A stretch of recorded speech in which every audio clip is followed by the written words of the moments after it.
And go. All right. Welcome to AIMBOT, everybody. So, before we get started, a couple of announcements like usual.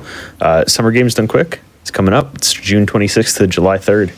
Prize submissions just closed, so unfortunately can't get any more of that. But hey, less than 2 weeks. I am super stoked. I'm producing. I'm going to be there, and hope to see some of y'all in the chat supporting. And Flame Fatales is having its next all-women speedrunning event, Flame Fatales, in late August. Type !FF in Twitch chat, or go to gamesdonequick.com/framefatales for more info. Okay, so we've got two extremely normal runs tonight. I've wanted to do this kind of show for a while because I'm the FPS show guy, but I always think it's very funny when people take FPSs and go, you know what? I wish to not interact with the whole S part of that. So we've got Halo Reach 0% by DICE. Go ahead and take it away. All right. So Zero Shot isn't technically Zero Shot. We are going to be shooting at the required times, so I'm going to have people close their eyes for those portions. But to get started, we're going to start on Wind Contingency, the technically second mission, but the first mission's a cutscene. With me today, I have Zephreich for commentating. Hi, guys. His Discord crashed, but I think he's back now, so I think we're good. Yep. Hello? Hi. Yeah, I don't know what happened. All right. Well, I covered the intro. And right off the bat, we are into an auto-scroller. Did time start? Yes, time Okay. start. Alright, so covering the opening of Reach, we are investigating some unusual disappearances in marine activity, some comm jammers going down, typical military planet base. And usually we would be, investigating as a lore-wise game, or if you're somewhat enthralled with going fast, you would normally just book it down past the smoke, past the gate and stuff.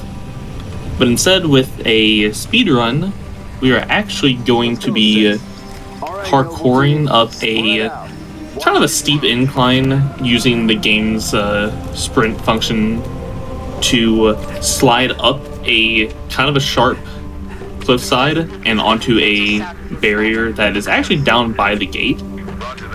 And by doing so, normally we would actually deload June out of the Falcon. You can see the little blue marker disappear and reappear real quick. So by doing that, we would normally, as we're parkouring here still, we would actually be grabbing a plasma pistol from one of the grunts or skirmishers, depending on which method you would use. But because of this interesting category, we're going to be just hightailing it. So, didn't quite catch the gate clip there.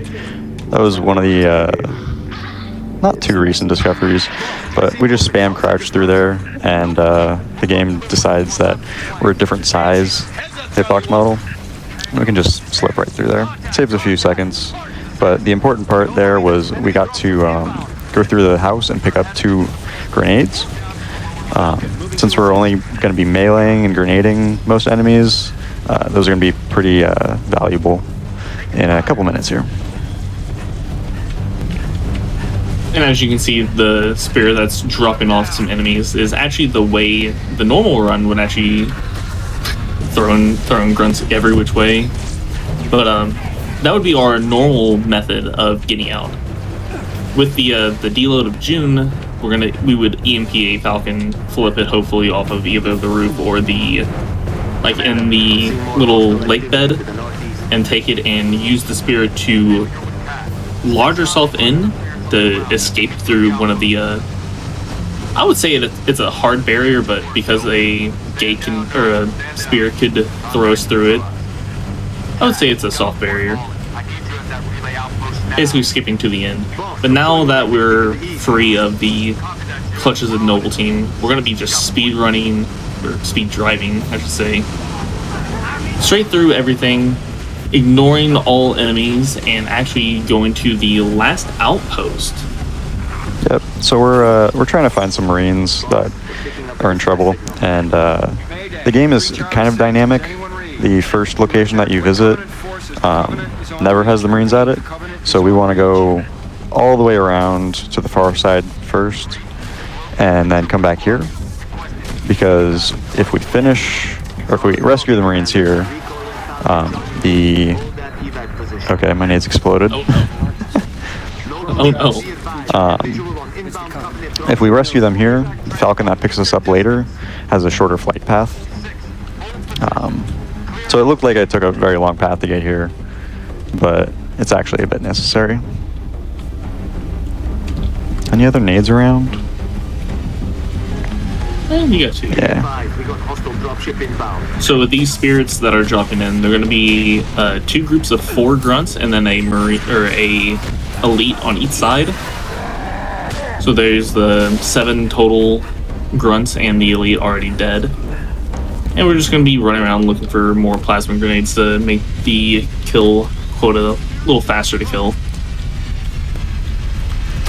And the game drops them off on each different side.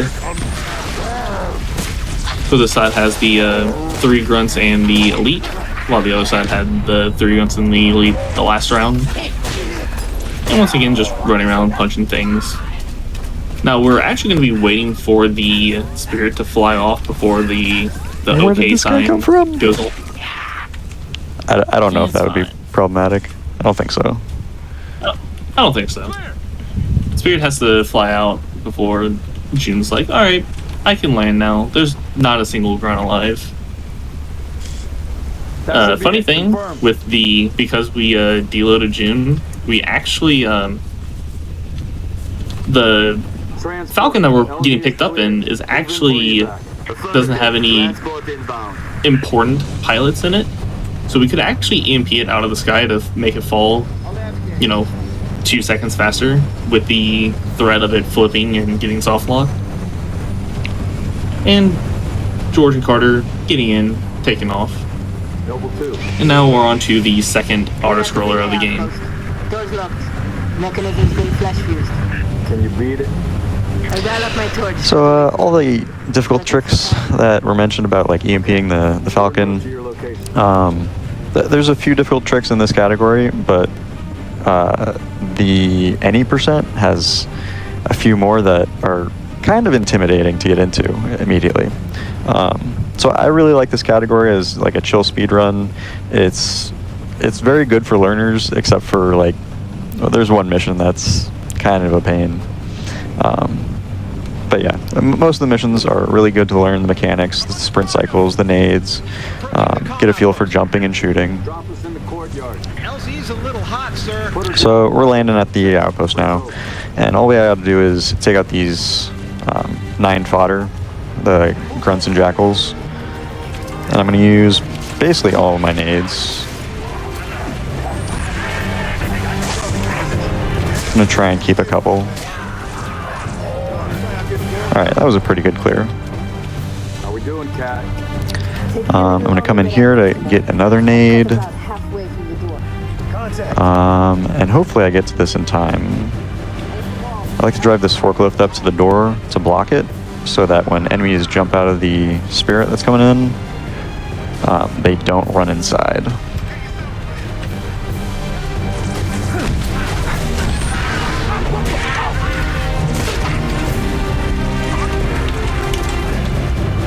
Getting the recycle on the plasmids is actually really nice, because we're gonna have another spirit come in right now,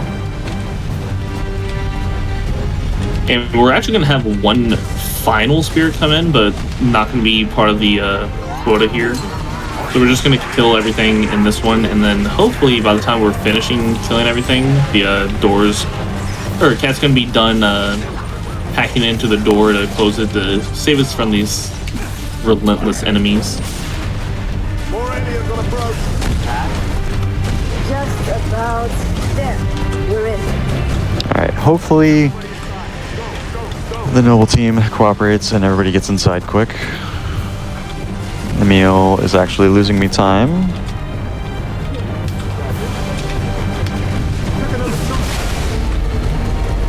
one's it. Okay, bye, George. Yeah, once the door starts closing, it doesn't matter if they're on the other side, they can just clip through the door.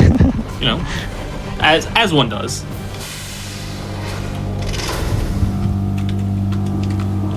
Also, so we're investigating the interior now. There's going to be a mild cutscene that we're just immediately going to skip. But with Zero Shot, there's actually less stress on runners to perform because the EMP on the Falcon is actually one of the most, I would say, one of the harder skill ceilings to learn because there's a lot of precision that involves. But yeah. We're just going to be running past everything. We're going to throw a grenade at these 4 grunts just to make sure they don't follow us into the final area. There's going to be another 4 grunts in here, which... Alright, he actually got 5 because one of the grunts went...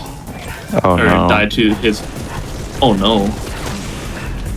Alright, so that guy ran past George and followed me in the room. That needs you to reset a junction. That happens sometimes. I mean, even then that wasn't even too bad of a run. Yeah, pretty clean. Alright, now we're loading into Oni Sword Base, one of the military safe bases on the planet that's currently being attacked by the Covenant. Find out what we're dealing with. Usually we would just run to the very end of the area and get a target locator to call down a airstrike inside the base, as you know, as one does to defend the base. But with this, we're just clearing off I think it's 12 grunts and 8 jackals, somewhere around there. And then it's 3 elites, one with the concussion rifle the big white one has currently. It's basically this game's version of the brute shot, where it's just a slight explosion for boost. Okay. Oh no! I'll back off for a second. That was scary. I'm surprised that fusion glow didn't blow up. Same. So we're actually going to be keeping 1 frag just so it's so we can do a trick at the very end of the mission. But right now it's just clearing up the courtyard. I didn't get any plasma nades there either, which I kind of need later. You can just pick them off with the 3 grunts once you get to the elevator. Yeah. You know, mild spoiler. 1 HP in a dream. Alright, so right now we would EMP a Warthog before it hits a kill barrier to, you know, speed this up a little bit. The old Farragut station has its own comms array. But since we can't shoot EMPs, can't do that. Has an anti-air battery. I have tried to plasminate it, and it's possible to get it that way. But it's a very tough lineup. Uh-oh. Okay. I kind of did my sprint cycles wrong there, so the grunt drove off in the ghost for a little bit. But for this section, all we have to do is drive around and hit buttons. We can hit these buttons from a radius away, so we can hit them through walls. We don't have to be in front of them. I just jumped up there. Bungie's very good about hitting buttons through walls. Yeah. Mostly in C, where you can just hit every like major elevator trigger through like backwards. But yeah, we'll just hit the first button, hit the second button here to the generator to turn the outpost back on. And this one, we're actually, instead of hitting it through a wall, we're actually going to be hitting it through the ceiling or the floor, depending on what side you're actually going to be on. And once he gets back in the ghost, we're going to be just going back to Sword Base to defend it from a barrage of banshees. Corvette moving into position. Cat 6, get here quick. We'll meet you inside. Now, there's still the race that are here from once we left, and they're also going to be dropping off some revenants, but all we got to do is just hit this trigger, or hit the button, and then we're going to be knocking off the wings to do a spawn skip. Yeah, so I'm delaying my checkpoint right now with melees, which means I'm gonna get a checkpoint when I get in here, and then we're gonna be getting over these barriers and going really fast, and getting it to a kill quota check volume before the things I need to kill even spawn. So that hunter that just spawned in right there, I was already in the room, and the game said, okay, is the hunter alive? Nope, it's not. All right, you can go right through. And there's a few of those in this game. There's one later that I'm not going to be able to do because it requires shooting. But those are always fun to get.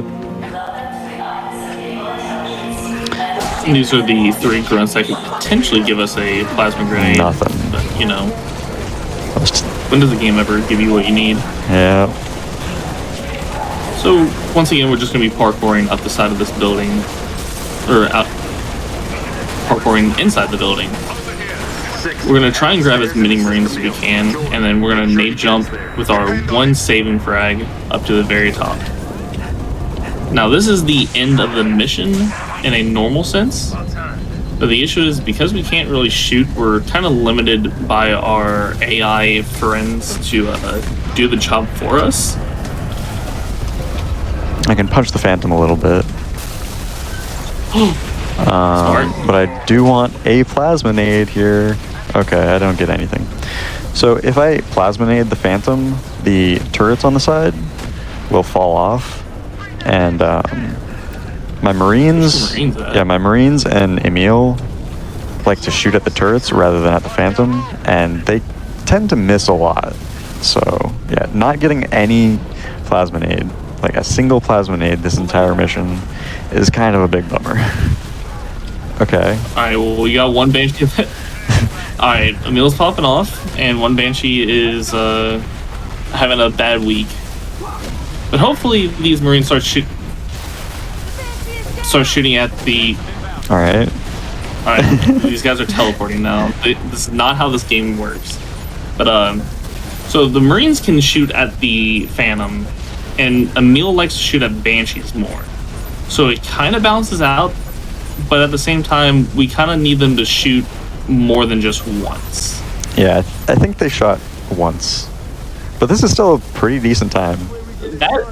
That is actually a pretty good time. Noble team, longswords are inbound and ready to The sub 6 barrier for zero shot is very hard to beat, and I think it's me and a guy named Mick Thumbs who used another exploit to get it. But that's a not bad Oni.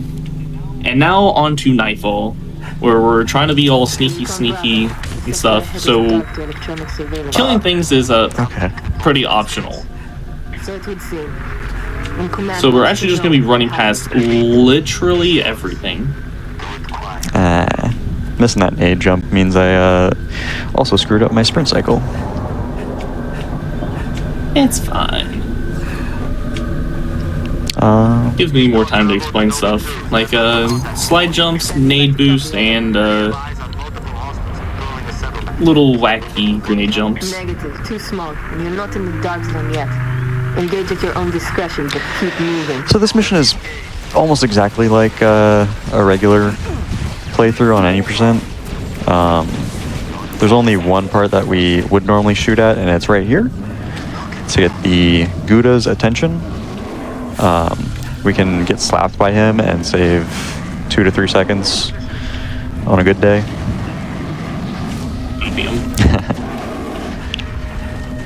Or 6 or 7 seconds the wrong direction and just lose all hope for the game. Yep.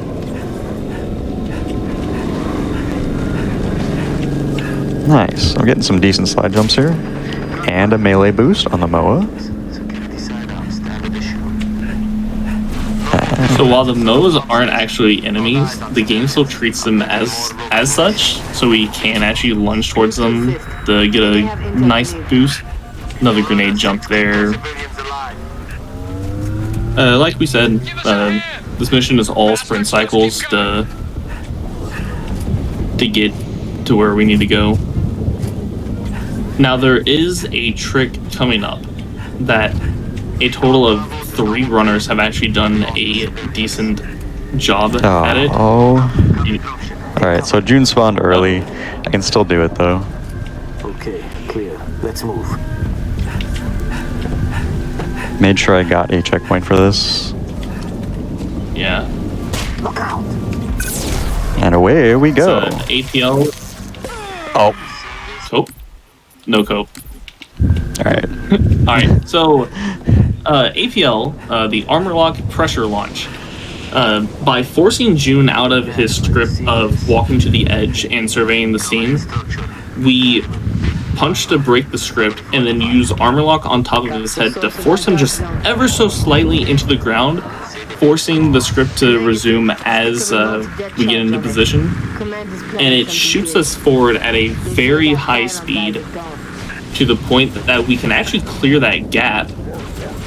But at the same time, we're it's not exactly efficient or consistent. Yeah. So June can walk a variety of paths, and sometimes he's good, sometimes he's bad. But I try and find a somewhat consistent spot to stand on his head to get a good launch.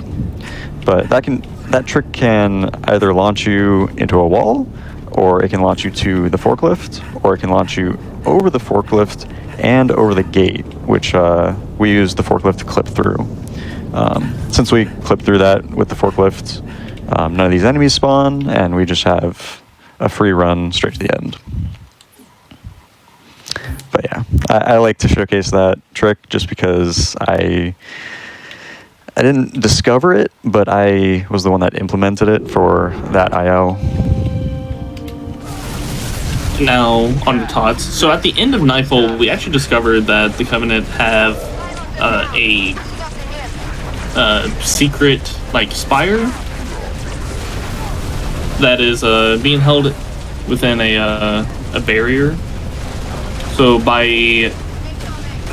this is our assault on the spire, basically. We gotta kill the 2 anti-air guns to get our Pelican to come in with a Warthog that we're gonna use to just drive a good percent of the mission.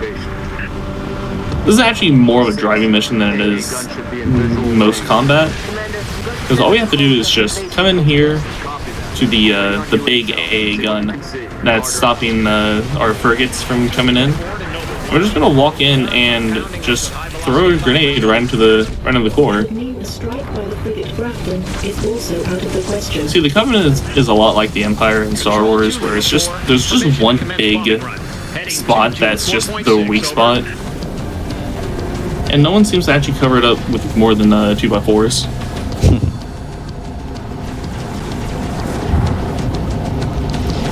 Now, in this area, we've actually DICE also implemented another strat that the acronym is a little much for me to describe, but it's basically just taking the concussion rifle that we saw on Oni with the White Elite and using a grenade to launch the Ghost to the other side of the bridge, and then we just boost ourselves up there ourselves. Yep. So we can skip that bridge drop animation thing from the Pelican.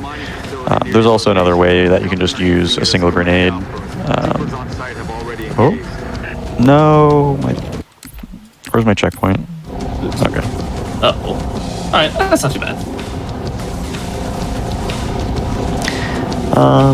But yeah, that skip's not really worth it for zero shot.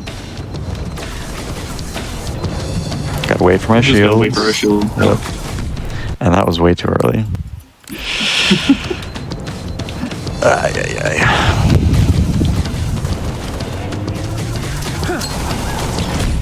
There we go. So we can just scale this, skip some triggers, and then... No, I did not just do that. I did not. So we gotta show the entire level. Yep. I pathed a little bit wrong there, and my boots got glued to some of the railing there. Basically, if you're touching a railing and not jumping, the game thinks, oh, you want to continue making contact with this. So you want to fall off the edge and not go off the edge, like straight forward. So yeah, I got sucked down a little bit and missed that jump. By any means necessary.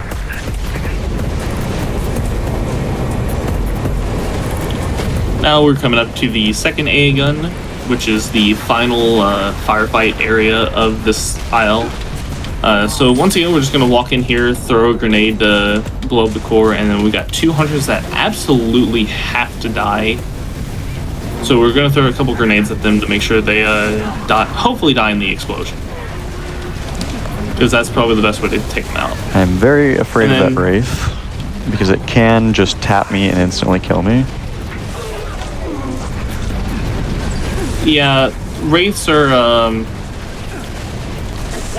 the embodiment of the instant kill. It's the kill ball, the golden star on Mario, all merged into one. And now that we have the so the quota is actually 2 things alive, but the hunters that we were throwing grenades at earlier, it counts as, it's either 3 or they have to die. I don't exactly remember the exact specifics. But now we're just going to get into a auto-scroller to advance to the spire, since we killed everything in here. But because we're also on 0 shot, we're gonna just stare at stuff. We're gonna make sure everything looks pretty. Yep. And this is it's usually a 1.5-minute auto-scroller, but because of there's a Wraith on our side that we have to kill, or we don't have to kill, but it's like, hey, we kind of want to kill this thing, and that adds like 10-15 seconds, I think. Yeah, I think it's 10 seconds. It expects you to just fire this infinitely at everything you see, but also if you want to go AFK for a 1.5 minutes, it doesn't want to soft lock you here. But yeah, this Wraith right here, we're supposed to kill it, and that's the only required kill here.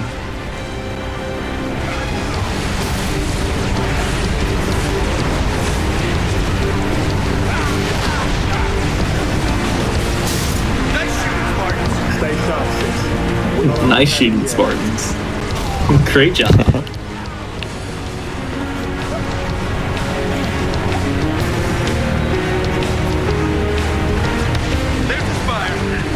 Solid copy. Dot. Latest intel suggests these spires may be projected. So we're finally at the spire, and we have the bright idea to, you know, just fly into it and get EMP'd. There's nothing wrong with it. So we crash land, and we're gonna try and go shut off this spire because it is bringing in troops. Stand by. That we think is bringing in troops.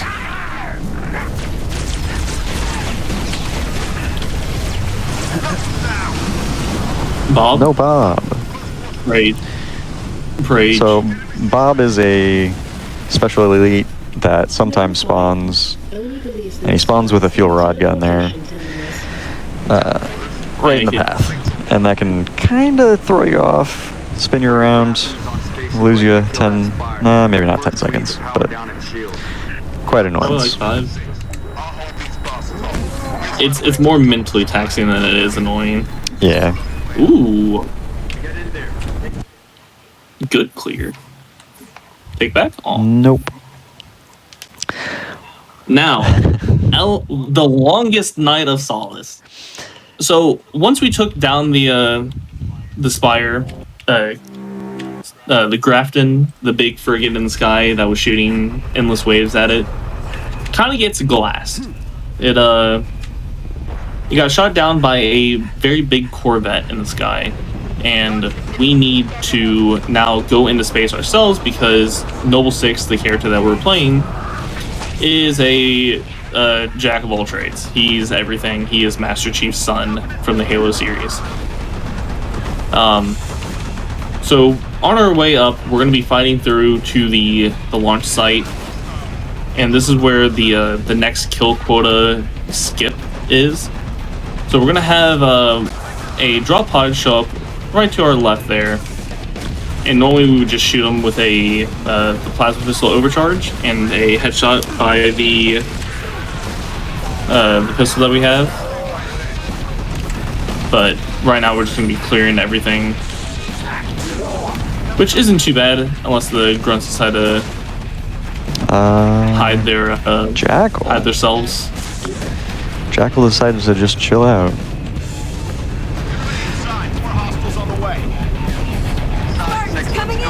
So now we're just running straight to the Saber.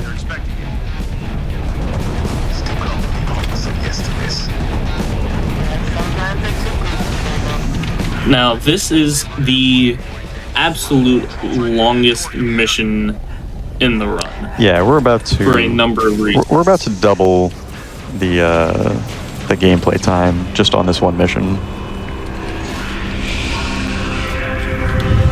So before we actually get into the Saber, there's a sword that we're just gonna pick up, which is, I would say it's a one-hit kill on 99% of everything besides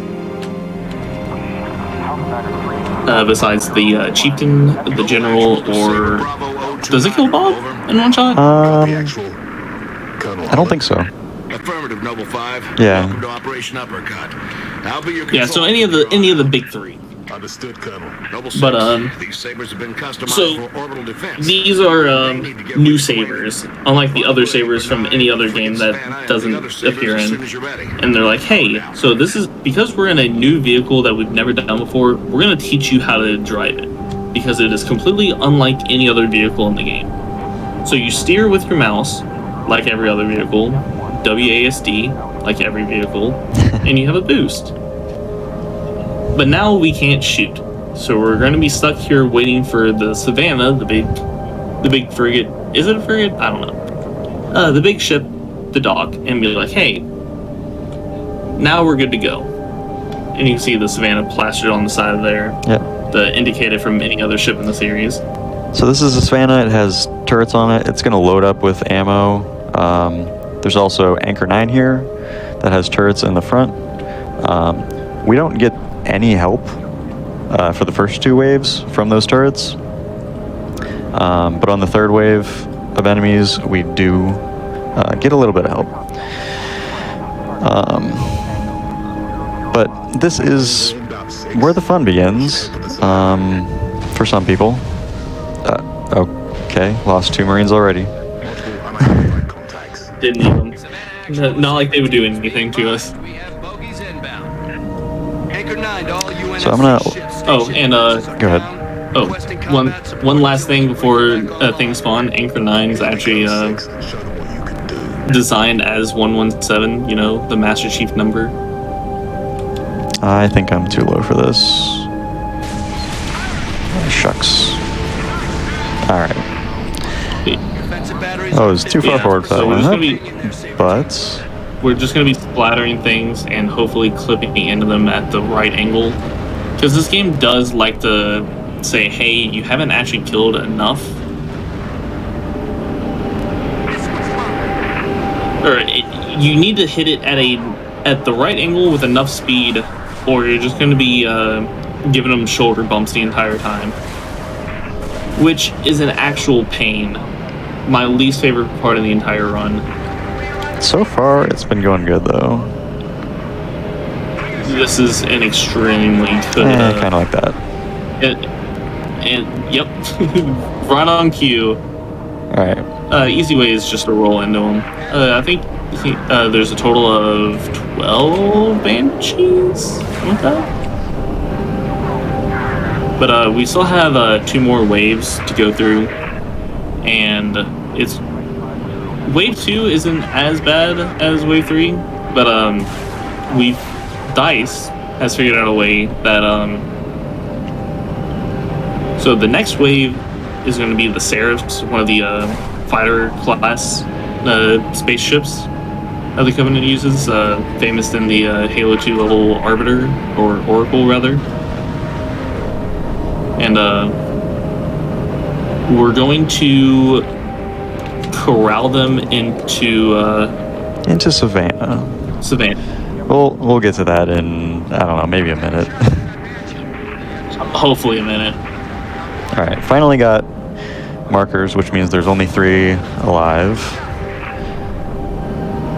Which means I actually might finish this wave on a good pace. Kind of have to wait for boost, and I miss him.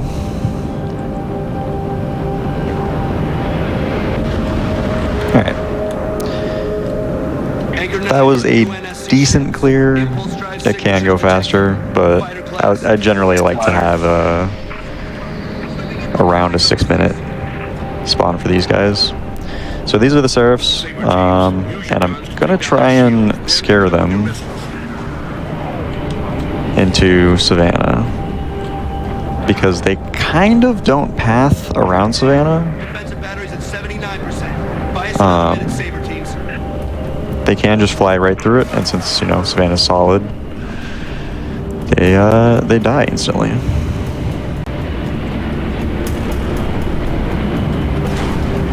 So there's the corralling strat because you're a shepherd herder too. But there's also splatter strats, which are infinitely faster, but also infinitely more. Alright, well, one followed you into this again. And that is a baiting strat, where they just follow you. Splatter strats are way faster, but way more dangerous because for some reason the game's like, hey, you're hitting this at a very high speed, you're gonna die. But also, you can hit them and they don't die. Which makes perfect sense and no sense at the same time. No. No. Shucks.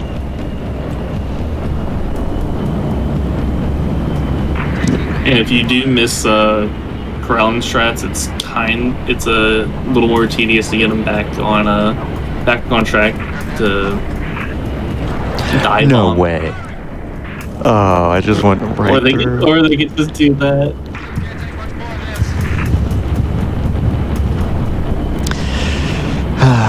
I would also say that the 2 Marines that splattered each other at the very start would have helped, but they do not shoot at all. All right, that's 3 of the 4. Now we just gotta hightail it over there to make them run away.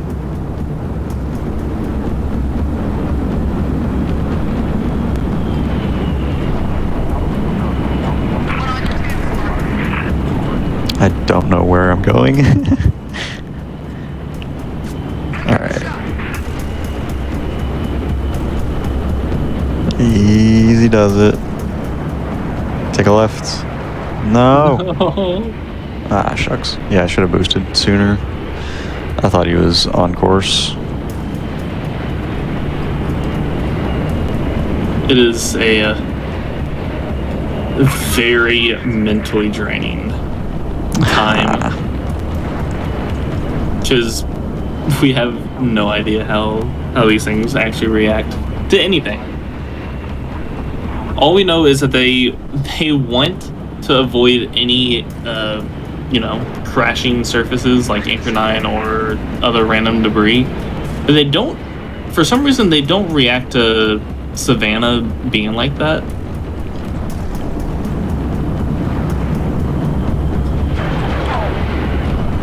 And also, our Marines don't really do anything besides just take pot shots at us.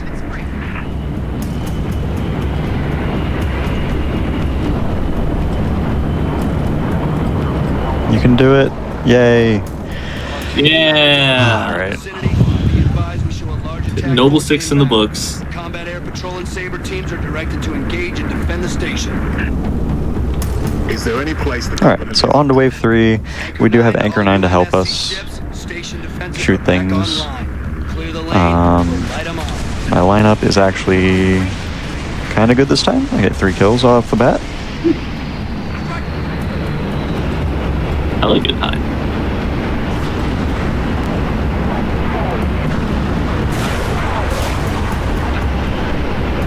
It's on fire.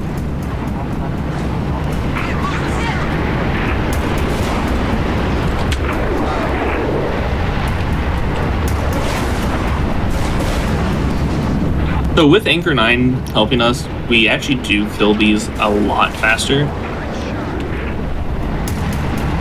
But it still is a very big time sink. The hardest part is And also figuring out which one to go for, in my opinion. Which one to go for and how the angles actually work. Another bad thing is you don't get checkpoints in this section, which makes Legendary a lot harder. But also, if you accidentally like run into a Seraph and it kills you, you're just back at the very start. And there's nothing you can really do.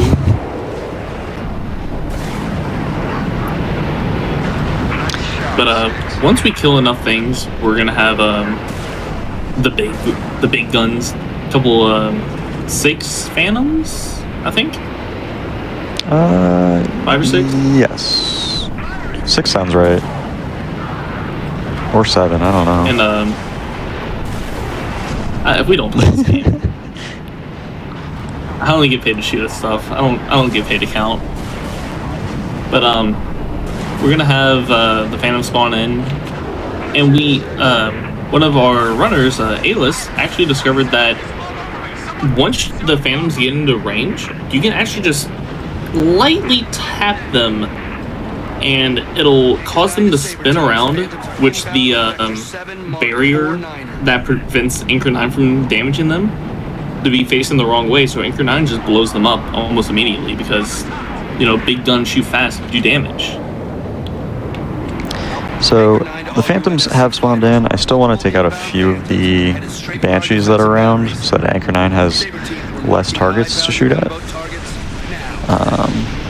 Might not get any of them.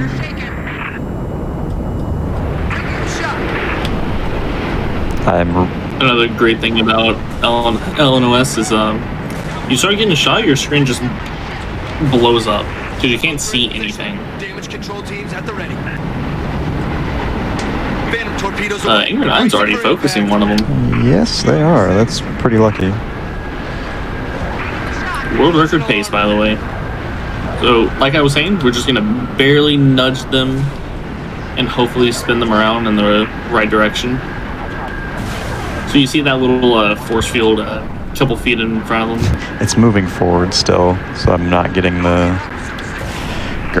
right angle. Yeah. I need to hook the back of this banana-looking thing with my booster, just like that. And bam. Already one Phantom down. Just almost immediately. But now we gotta deal with that Banshee that's 8 miles away from everything. Yeah, we got 5 guns. Okay, it's dead. We got 5 guns aiming at it, and it's not dead yet. Alright, this Phantom's next.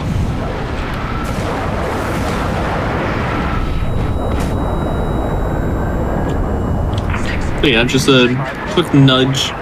Hopefully not too fast because the pilots are very weak, very soft. That if you nudge them too hard, the pilot can die, but the Phantom doesn't, and the game just says, "Well, we're not going to shoot at that anymore." Yep. So if I ram into these to try and kill them,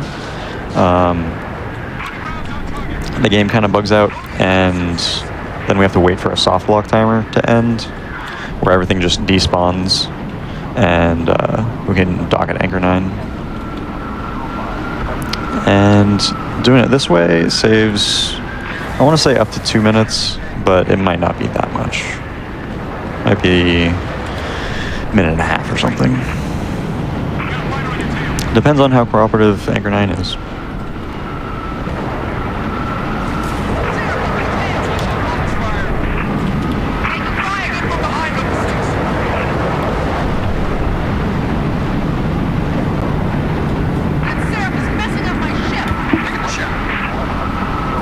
So with Anchor 9 just splitting focus, we're actually just going to have to keep running back and forth between the two of them. And there's really nothing we can do. But I think there isn't... Alright, so there's one Banshee alive that just went past, but other than that, it's nothing but the Phantom. So hopefully the targets, you know, they're actually going to be shooting stuff collectively.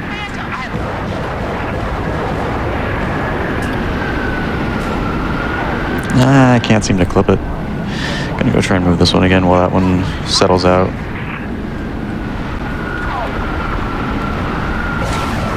Exactly. It's like flipping burgers. Why in the world? Do you not do the actual flip anymore? Do you just do the spins? Yeah, I figured out the flip, like tilting it forward, tends to kill the pilot sometimes. I guess that makes sense. Oh, do you think that because the Phantom is flipped, that the game thinks that it's upside down and it ejects the pilot, and that's why it just stops moving because it's there's nothing actually controlling it? That is definitely possible. Man, I cannot, for the life of me, get these to stop spinning. It's a lot easier on the first spin to just get it right. And sometimes they get stuck backwards. Man. And of course I'm on the wrong Phantom again. Yeah, I'm gonna go try and spin this one.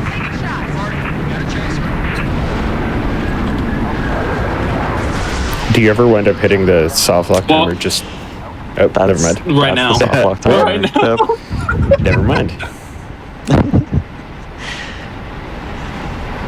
Yeah, it's not that long of a timer. It's 2 minutes, something like that? 2-3 minutes? yeah.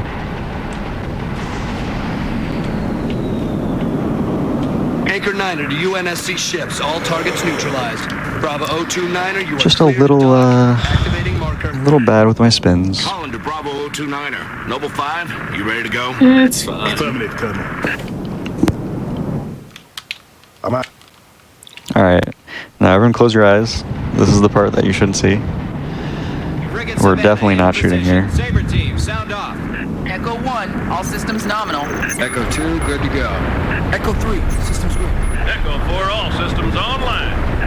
Solid copy. We are currently jamming the So, Corvette's comms. Hit it hard This is while the they call for help. one of two parts in the run that we have to fire, To that Corvette. just because there hasn't been a way to destroy the engines without shooting.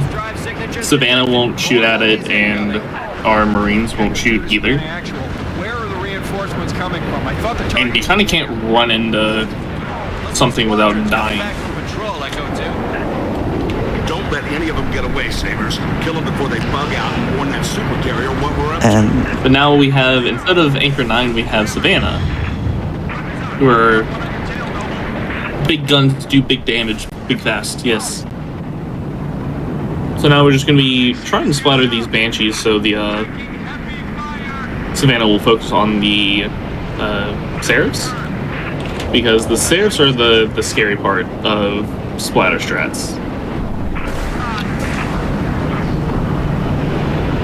I might go for some splatters on the Seraphs if they're not cooperative, but I would need a checkpoint right beforehand. Is there any Banshees left?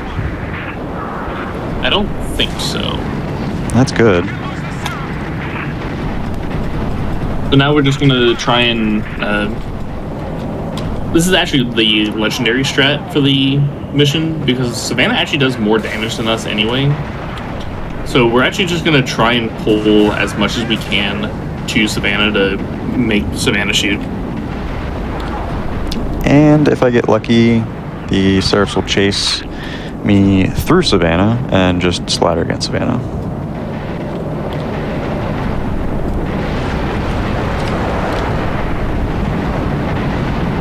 I don't know what this Seraph is trying to do, but it's not cooperative. I'm trying to live. Alright. Dot, analyze all available data on that Corvette. Find a way inside. Scans indicate a structural weakness surrounding a platform on top of the vessel. So now we finally get to use the sword, the melee weapon. Corvette's topside landing pad.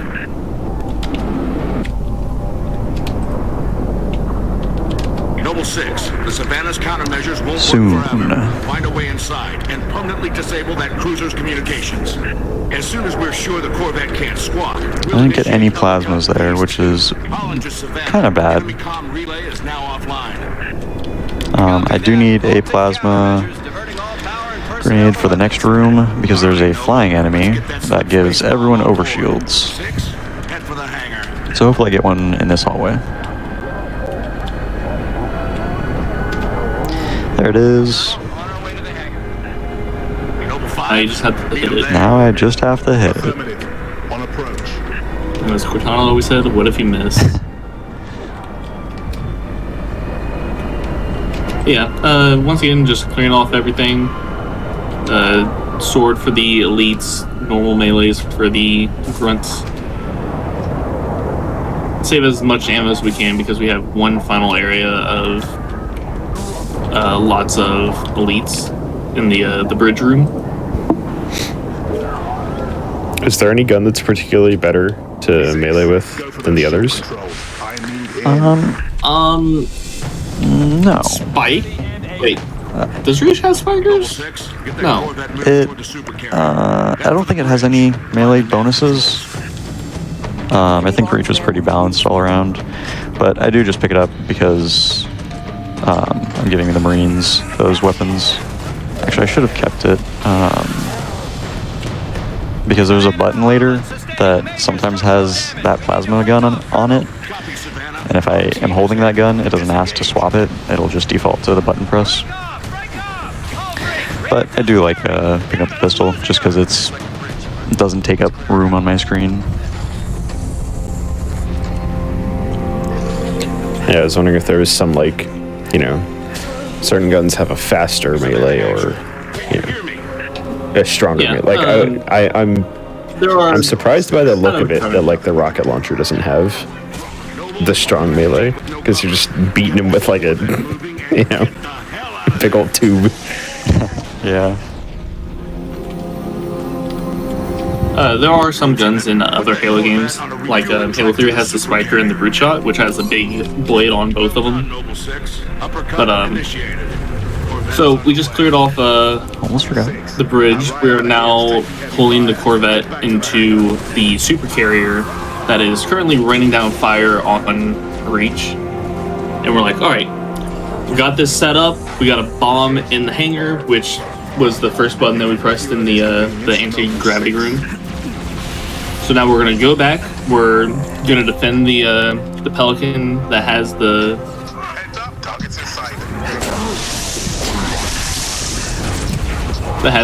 bomb on it from all these.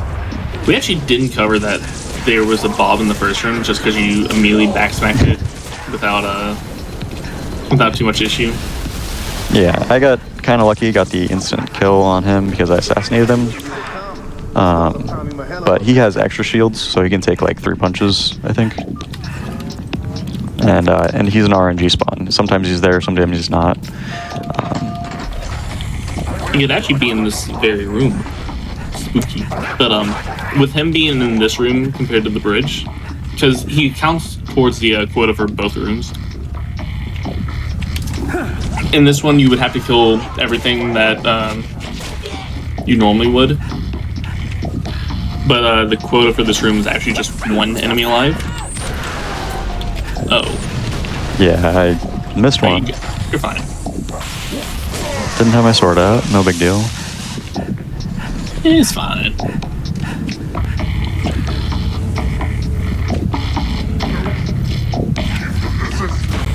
Now, a little bit of parkour to kill these last 3 zealots. Not zealots, ultra elites. Where's George? Savannah did a number on the door. There's no way back up to the Sabres. Level 6, form up on me. George has got to tell us to make it count. All right. We beat we were in the part-time! Just barely. All right, so the most brutal part of the run is over. Now it's back to a bit more combat. Available teams advance to Traxxas Tower. We're running. Evacuation will commence ASAP. Copy, dispatch. We get to fly in the next mission. We get to fly the Falcon, finally. Tower pad is green. Let's move these civilians before it changes. So, with George's sacrifice there, he throws us back to Reach, and we land in New Alexandria, but not the New Alexandria in the next mission. We are indeed in Exodus. So there's going to be a few suicide grunts spawning here that if we're unlucky, No, man. we could die to them. Copy, Kilo 40. Waiting for shields and health means that the grunts will actually run away from us.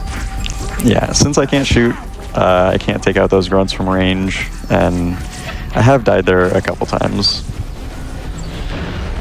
And you don't get any checkpoints, so you go all the way back to the mission, start of the mission. It's about 40 seconds. But now we're just going through. We're clearing off brutes. We're gonna have 3 dropping here. This is another one of the spawn kill trigger skips. That if we kill the first 3 brutes and that top brute, this door will open before we have to kill the drop down brutes. We're gonna throw a grenade up here to kill the top grunt, and then there's gonna be 2 or 3 more at the bottom, and then there's gonna be this long hallway or long staircase of brutes and grunts. Didn't mean to stick that guy. Want to throw past him. And then some jackals. Now we're gonna be hitting that first elevator button and then another button through the wall. That second button through the wall is actually a co-op soft lock trigger.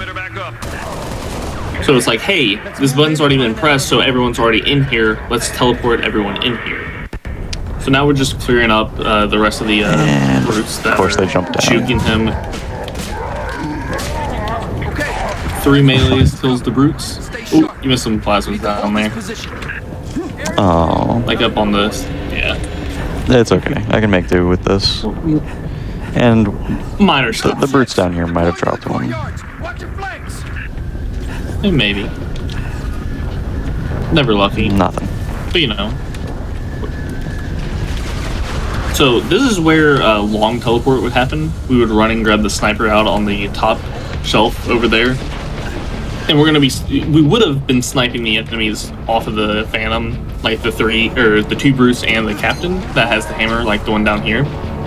Instead, we're just going to be, you know, meleeing the captain, grabbing his hammer, and then able to basically one-shot the normal brutes that are down here.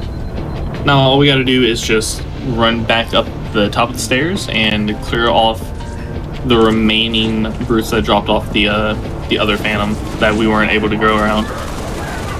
That nade is very scary. Yeah, if you end up killing a civilian with that nade, you die. No, give me the... Damn, Lieutenant. Okay, we're good. And now, like I said, the co-op soft lock prevention teleports us 2 inches inside the elevator.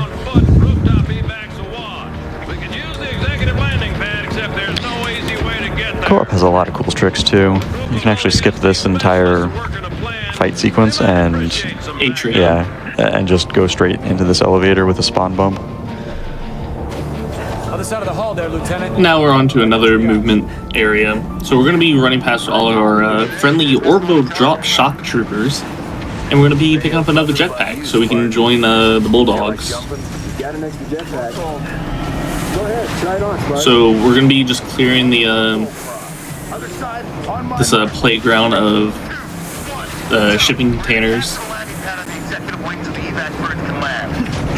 And we're going to be making our way up to a helipad where we're supposed to be saving the civilians who are definitely in the right area to be saved, surrounded by Covenant.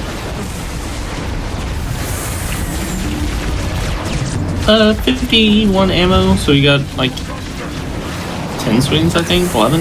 11. I was tempted to use the hammer to boost and then get the other hammer that was to my left there, but this is just enough to do the helipad clear without too many issues. Other side, entrance is on the other side. Spartan, Over here! Alright, now we're just going to be heading straight to the top here. There's going to be a handful of grunts and jackals like in every fodder area. And they're going to give us a decent amount of plasma grenades. You messed with I them. did. And now we're just going to be clearing off the remaining brutes and grunts. You can see outside that there's a phantom dropping off a Yorod turret because scary stuff.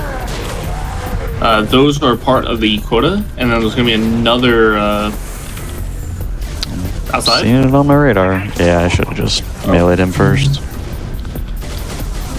So now we have the two shade turrets plus plus another captain with a hammer. Funny enough, those grunts in the turret can actually jump out, and with them jumping out, the turret will explode. But because the quota is actually the grunts themselves, it's yeah. an interesting. The quota's not met until you actually clear every enemy here, which is annoying. You can get a little bit of a skip by killing everything before that brute and jackal group hops out of the phantom, but that's really tough to get without shooting. And now we're on to the longest auto-scroller in the game. It's exactly 3 minutes long until I have to do something again. So if you need to, you can stand up and stretch. If you want to watch a bit of the beach fight, you can hang around. Proceed at your discretion. This is your ride, Spartan. Midtown airspace is way too hot. Gonna take So I guess we can I don't know if you want to pause, but yeah. Yeah. Well, we can. I can ask you a couple questions that I said I was gonna ask before the run. Right. So, how'd you get started with doing like zero shot? How do you pick this as like, you know, what you want to do? So zero shot was kind of interesting. I didn't think much of it until I think Alice started running it, and then we added it as an actual category, and then it was kind of interesting to see. I'm stuck on something. Okay, that doesn't normally happen, but it was sort of interesting just to try to develop the route, see the limitations of it, and see what would be most optimal. Definitely not a huge route change, but it's still something new that I wanted to, try out. And it was very fun, very, very chill. I didn't have to do the hard tricks as often. And if I'm... So do you run any other Halo games besides this zero shot, or just in general? I run regular Reach. I do Easy and Legendary. I do Halo 3 ODST. I did a little bit of it. I'm a big fan of co-op speedruns for that game as well. I've... I'm a world record holder of it. Yeah, the co-op crew is pretty good. We optimized it a lot. I've done a few other games that I haven't been too serious about. I'm trying to think, actually. I know Everspace 2. I'm sort of routing it and waiting for the official release to come out. But I try to keep my speed games kind of restricted. We need to push him back. Alright, so here's some of that hammer movement that I skipped out on earlier. And that just gives me a bit of a boost backwards. Okay. Nice. Stable. Recoverable. We're good.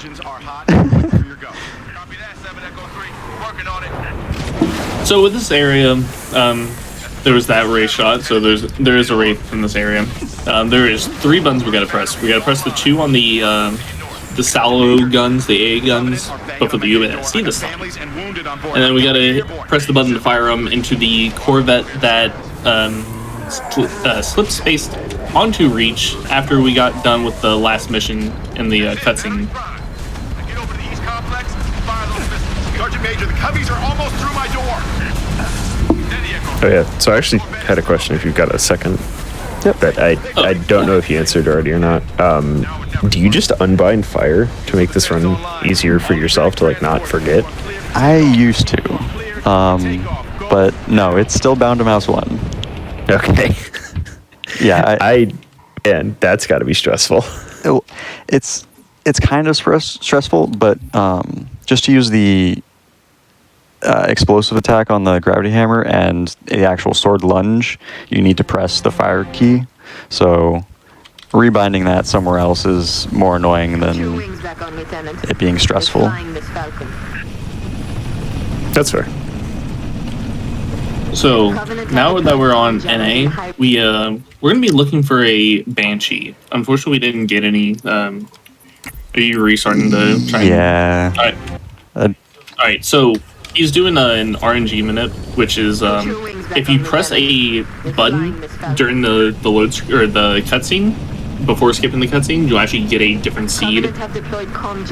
So this time we actually do have Banshees boosting in on our right. We're going to be trying to hijack these, but with the Marine on our left, it's a little more difficult. Luckily we got it. So I don't know the best way to put this without it sounding a little bit malicious. We're going to be flying a Banshee through a hospital. It's not our brightest moment in this run, but honestly... Alright, so we clipped our wings, we called in for a new Falcon, because we need one. So we're just driving a Banshee through a hospital. The reason why we're doing this is, once we hit the button for the jammer, so we have jammers everywhere. And 3 major locations. So hospital's 1, at a dance club, and then at a apartment complex, I think. But because we press the button, and we'll get back into the Banshee, and the game's like, all right, for soft lock prevention, we're that's nice. Unfortunate. Oh, did you call your evac too soon? Yeah. All right, so. So this is a normally soft lock teleport. It'll put us back to spawn if we're in a out of bounds area. And since I screwed up my evac call earlier, the evac went to spawn point, and that's where I get teleported to if I do that weird maneuver with the Banshee. Typically, we would just stay in the Banshee and stay in the Banshee a little bit, hop out, and get teleported to the front of the hospital, where the Falcon would normally be. Now we killed so there's 3 Jackal snipers that we need to take care of. We killed 2 of them so far, but we're actually going to be killing our Marines because we don't like. They slow us down and they don't shoot at stuff that would need to be shot at. So we're going to so we killed the Marines, so there's no Marines to save from the pickup of the Pelican. So it'll just go straight into the next objective. And because we already took care of Hospital, now we only have Synoviate, and then we have Telecom, the dance club, which has the infamous Brute dance party at. And that's exactly where we're going. We're also flying diagonally because it's 36% faster than driving forward, which can be a bit problematic. If I'm not careful, I can fly too fast into a wall and die immediately. But now, because you didn't kill the Fiora turrets out there, you'll have to get the checkpoint inside. But just like Hospital, there's this jammer that we just have to run up to and press a button and just say voila to the hunters because we don't care about saving anyone. We're Noble Six, Master Chief's son. But we got Oscar, which was one of the side objectives. There's actually four groups of 3. There's 12 total side objectives that we could potentially get. Now with this loading, that's our cue that, hey, we got a new side objective, which we're trying to not get one group. Would you get a second? I guess you got it from the first pickup. But yeah, now we're just looking for something to say, hey. What? Okay. Interesting. I got a very late spawn on this Foxtrot objective. But it's a similar objective to the first one where it's faster to kill the Marines.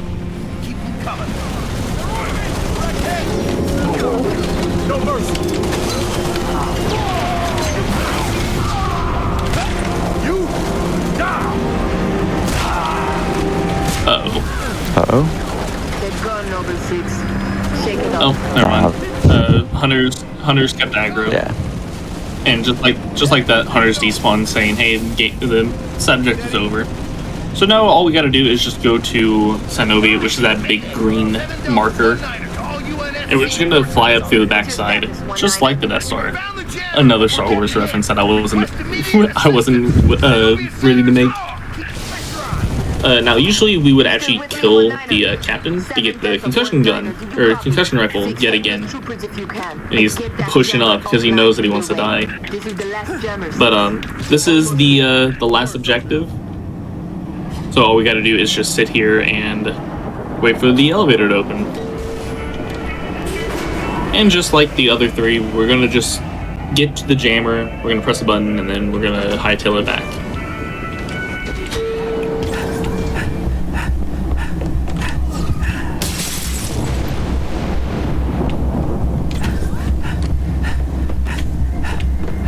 You're close to the jammer. Destroy it.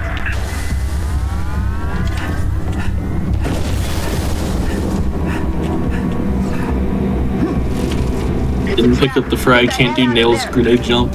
Yeah, I can't do that nade jump anyways. Ever since I started using the concussion rifle, I don't have that skill anymore.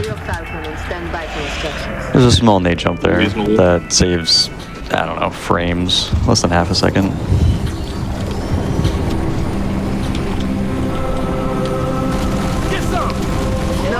Noble leader, all jammers are down. Solid copy, Noble 2. New orders. All personnel are to be evacuated from Oni HQ. Say confirm. Confirm Oni Tower evacuated. Noble 2! Noble 2! Alright, now hopefully these Marines will shoot the Phantom enough so that it explodes. This Phantom has 2 turrets on it that it's dropping off. And we have to kill all 6 in order for the Pelicans to escape. Command, this is Whiskey 3-5. I've got my eyes on 6 long-range shade turrets in the vicinity of the Oni Tower, making life pretty tough on our evac birds. Copy, Whiskey 3-5. Noble 6, take out I thought I got blocked by the debris for a second. So we got 2 down, we got 4 to go. We're gonna have the little red markers on them.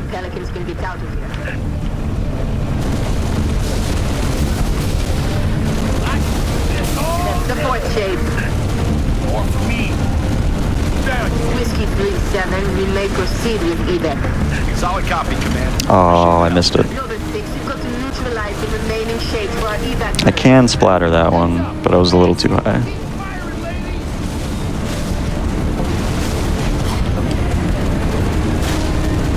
All done. And we're done with NA. Cat's gonna flirt with us a little bit, and in turn she's gonna get a needle to the head. Yeah.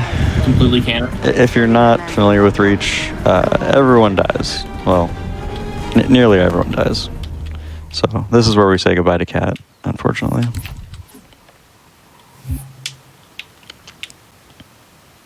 Except Noble 6, he's in the cave. So now we're going on to the package. This is where the retcon / not retcon happens. So in the books, Cortana is with Master Chief up in space, beating a Covenant ship down. But in the game,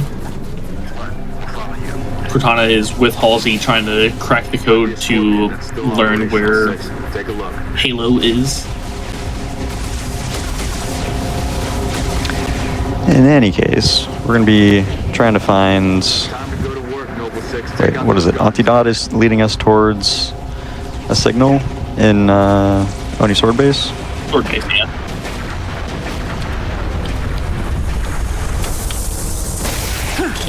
So just like before, crack the shield. There's a nade there? There is. You go for the other one here, right? Yeah. I used to pick up both of them, but no need to. No point. Oh, well, you already got both. How did I... Oh, from the grunt? Big grunt. Alright, so cracked shields, blow up the AA guns. Noble Team is now on its way back to Sword Base. The second... As you can tell, this is actually the reverse of what we did in the second mission. But this time, Covenant has completely taken over Sword Base. Now, those plasma grenades that we picked up are actually going to come in handy. So, on the little cliff side up there, where we're heading to right now, shooting big green bullets at us, is one of the shade turrets.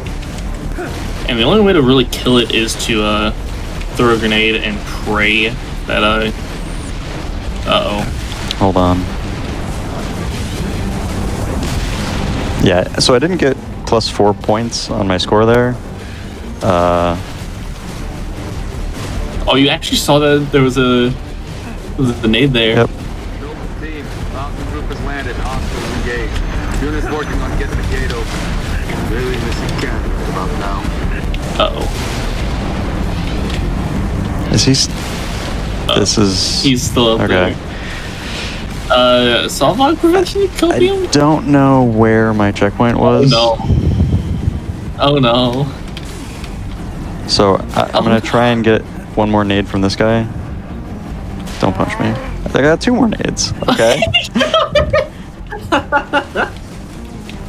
Where is he? He's in the back right next to the tree. That was too far.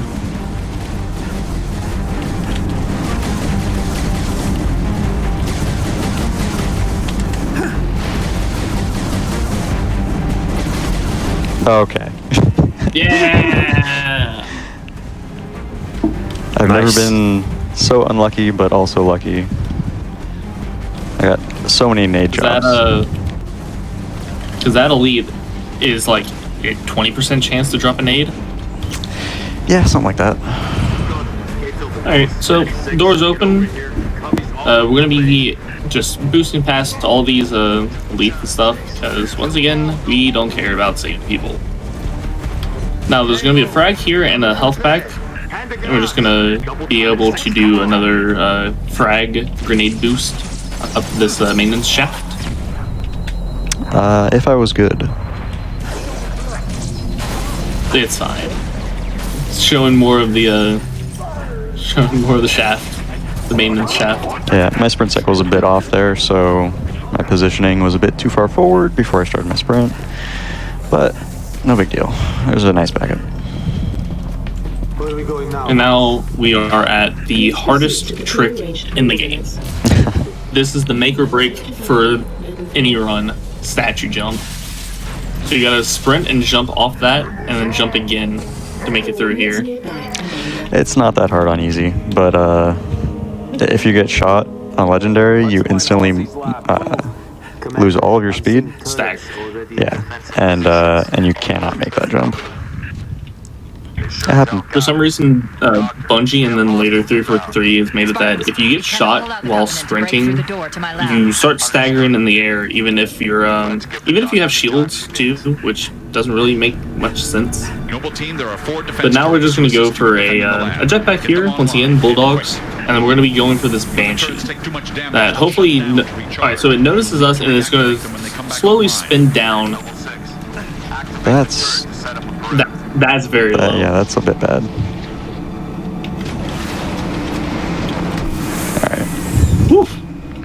Alright, so now that we're in the cave, we're defending Halsey's base because she's trying to crack the Halo coordinates. And we're just going to be turning on these turrets. Because we can't shoot, we can't blow up the Phantoms like we would normally do in any percent. So these turrets will actually help us clear out the enemies that do drop. We're actually going to be splattering most of them if we're lucky enough not to get checkpoints. But also with these turrets are actually, they help improve the sleep timer of the waves. Yeah, so when I'm done with one wave, the game checks to see how many turrets are alive, and it gives me more time to turn them back on. And if they're all on, I get the Phantom spawn instantly. Alright. Getting a little crazy with these, but... Alright, so with that checkpoint, there's a invincibility period with splatter damage, which also translates to fall damage, which we'll see in the next mission, hopefully. But with splatter damage, if you get a checkpoint and they are invincible to all splatter damage, they will just get pushed. Like that. For an endless amount of distance. And I don't believe the AI has the same fall timer that the player does. No, I'm pretty sure they're immune to fall. Fall timer at least. Fall damage I think they still take. Alright, so we got one Phantom that flew away, and then we have a second Phantom flying away.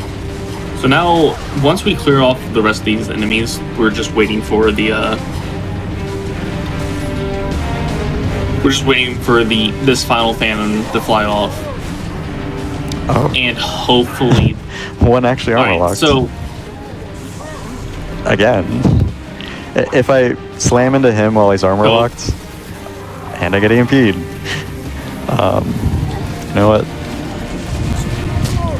So just like with APL, armor lock makes you completely invincible to all damage. If a high speed thing crashes into something that is armor locking, it'll take reverse splatter damage. I think that's a good way to put it. It's like hitting a brick wall. Yeah, you're basically crashing.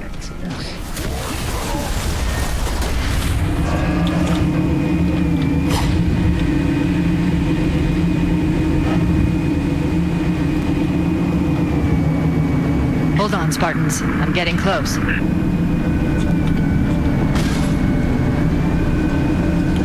Oh, I think you're close enough not to get a checkpoint, right? No, I'm looking for plasma nades.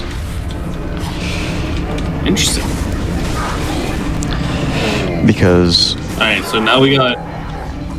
these guys drop. Give me a plasma nade, please. I'm... No! Oh no. Alright, you know what? This is fine. This is fine. We get a little bit more time in the cave to showcase how pretty this game is. Hold on. Alright, I won't go for the plasma nades this time. I normally get 2 plasma nades, sticky both ghosts, hop right back in. I was going for the hijack though. The hijack on the second ghost, which put me right next to the plasma that I threw. So so each Phantom drops off a different enemy or group of enemies rather. Like this one had. Okay. How have you dropped a 1 HP like 6 times this run? It's only been 3. Close enough. 6-3. Master Chief, Noble 6, same thing. Different skins. But, each Phantom has a different, drop time and a group of enemies that drops off. And it also has different, flyaway times, which is the biggest hindrance to, Zero Shot. Since we're basically just waiting for the Phantoms to fly off like half the time. Yeah, as long as I'm decent with my splatters, I'm always waiting for the Phantoms to leave. Which is kind of nice, but also kind of upsetting because it's all RNG at that point. Anything else? Anything else alive? There is an elite over here.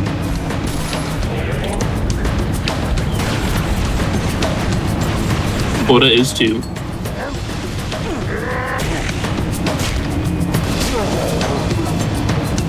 Package is almost ready. Okay. Just a little I don't know if something else was alive or if the Phantoms just now disappeared.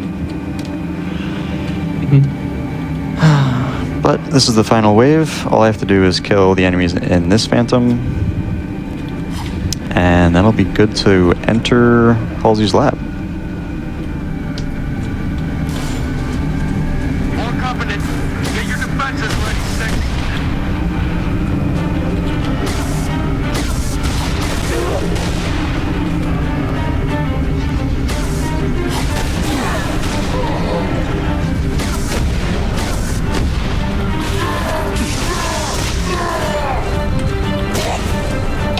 Where'd your Banshee go?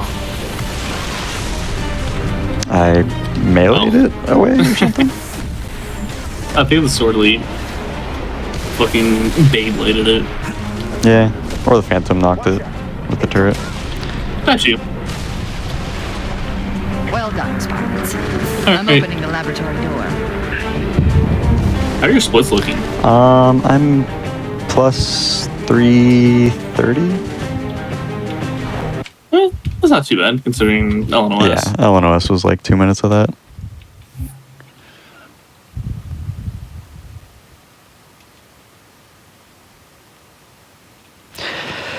Alright. This mission is also mostly the same as the any percent run. But the skip at the end is a little different because I have to use melee weapons instead of rockets. But first priority is looking for plasma nades, which drop throughout the mission. I like to try and get at least one from those grunts at the start.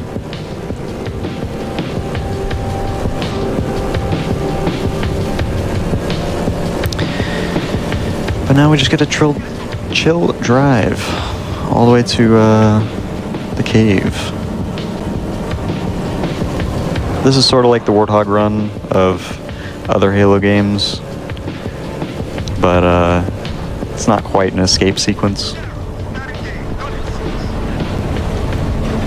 It doesn't have that sense of urgency, really. Yeah. Mostly because it's probably at the very start of the mission. Like if it was towards the end where you literally hand it off and then it would be like the final chapter. Running away from the Flood, the Covenant, blowing up Pillow Bottom. Wait, I spoiled a game from 21 years ago. Oh no. Oh no.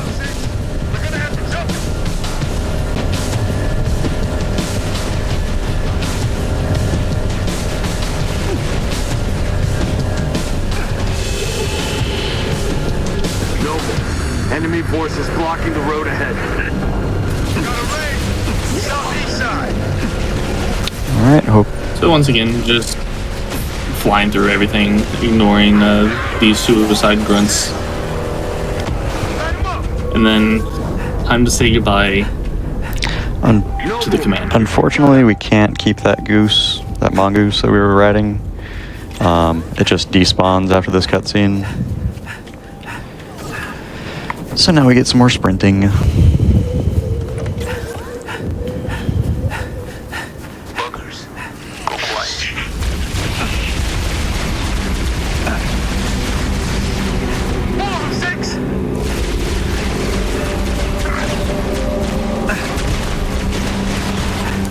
And coming up is another opportunity for me to get plasminades. None of the enemies I just passed had any chance to drop plasminades. But for some reason the jackals here actually do like have plasminades in their spawn chance. Like think of it as a RPG game. Like the skirmisher there, and then another jackal. Loot drops. Yep, so I got 2 plasminades. I'm gonna use one on this ghost to blow the wings off and kill the pilot. I need the wings off so that I can get through these doors.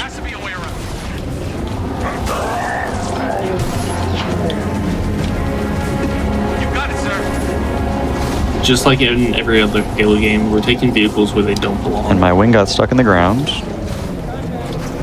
Come on. And my ghost is fat. Harder.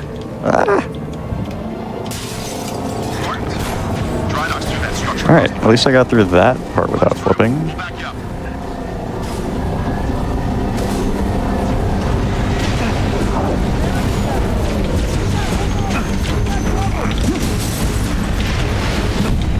I have to hit a little trigger right behind that door in order for the triggers to progress.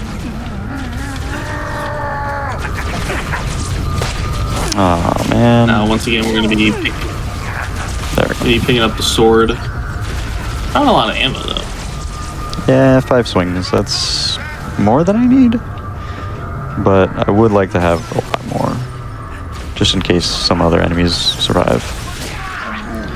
Alright, went for another plasminade drop there. Got it. So I am all set for... Oops. All set for this final clear.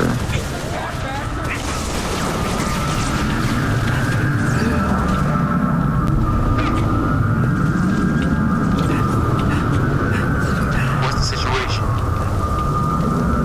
Bring the mass driver up top. If we lose that, the automat's no cover. Now, at the bottom of these stairs here are 4 jackals, 4 grunt. And you see one just dipping off into the distance. I do need all of these guys to die. And I'm late for this. Yeah, okay. You're fine. It's all but one enemy. So technically you're still right on time.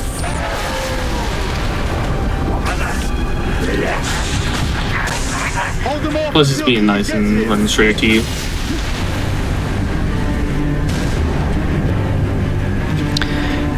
So in this next Phantom that we're running to has 3 jackals and 2 of the chieftains. One of the tougher enemies of the game. And Unlucky's sword swing on his helmet. I need that. Wait, what? You don't need it. Okay. Everything is despawning. I saw a plasminade over here too. Alright, so I wanted the hammer. Ah, shucks. Well, there was another spawn skip here that I could get, but my swords did not one-shot the chieftains that came out. Now all we're doing is just cleaning up. Should be one more. There we go. And the little marker pops up saying Key's on its way. The pad is clear. On the way. And now we're chilling. Time for you to leave. Get the package to the pad and Get your ass off this plane. I got your back.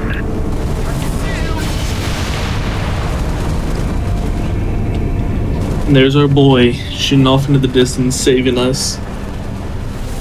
Alright, and we're gonna be giving Keys the package, and we're gonna be stepping on until another ship kills a mule. He's ready. Nobody else is. So now we gotta sacrifice ourselves by going up to the MAC gun, the mass acceleration cannon gun. And we're going to be hitting a trigger at the bottom of these stairs, and at the top we're going to see the Corvette teleport in just ever so slightly. And that is the ending trigger of the game. That's the last thing. Now we're technically on another auto-scroller, but I get to have fun during it. You know, we're going to go beat up some zealots. They've been too good for too long. Just like Canada. Oh, you didn't hold it. Could have assassinated him. I can't assassinate. My melee button is on mouse scroll. Oh, your scroll. Yeah. All right. So this cruiser is flying in. You can do some math and figure out the time to shoot, but there's also this lineup. Where I'm looking at this corner and waiting right here. And once that corner is filled with the cruiser that's flying in, I can hop up and just hold the fire button. And time is coming up in right about now. Time? Well, there we go. All sections, brace for cast-off.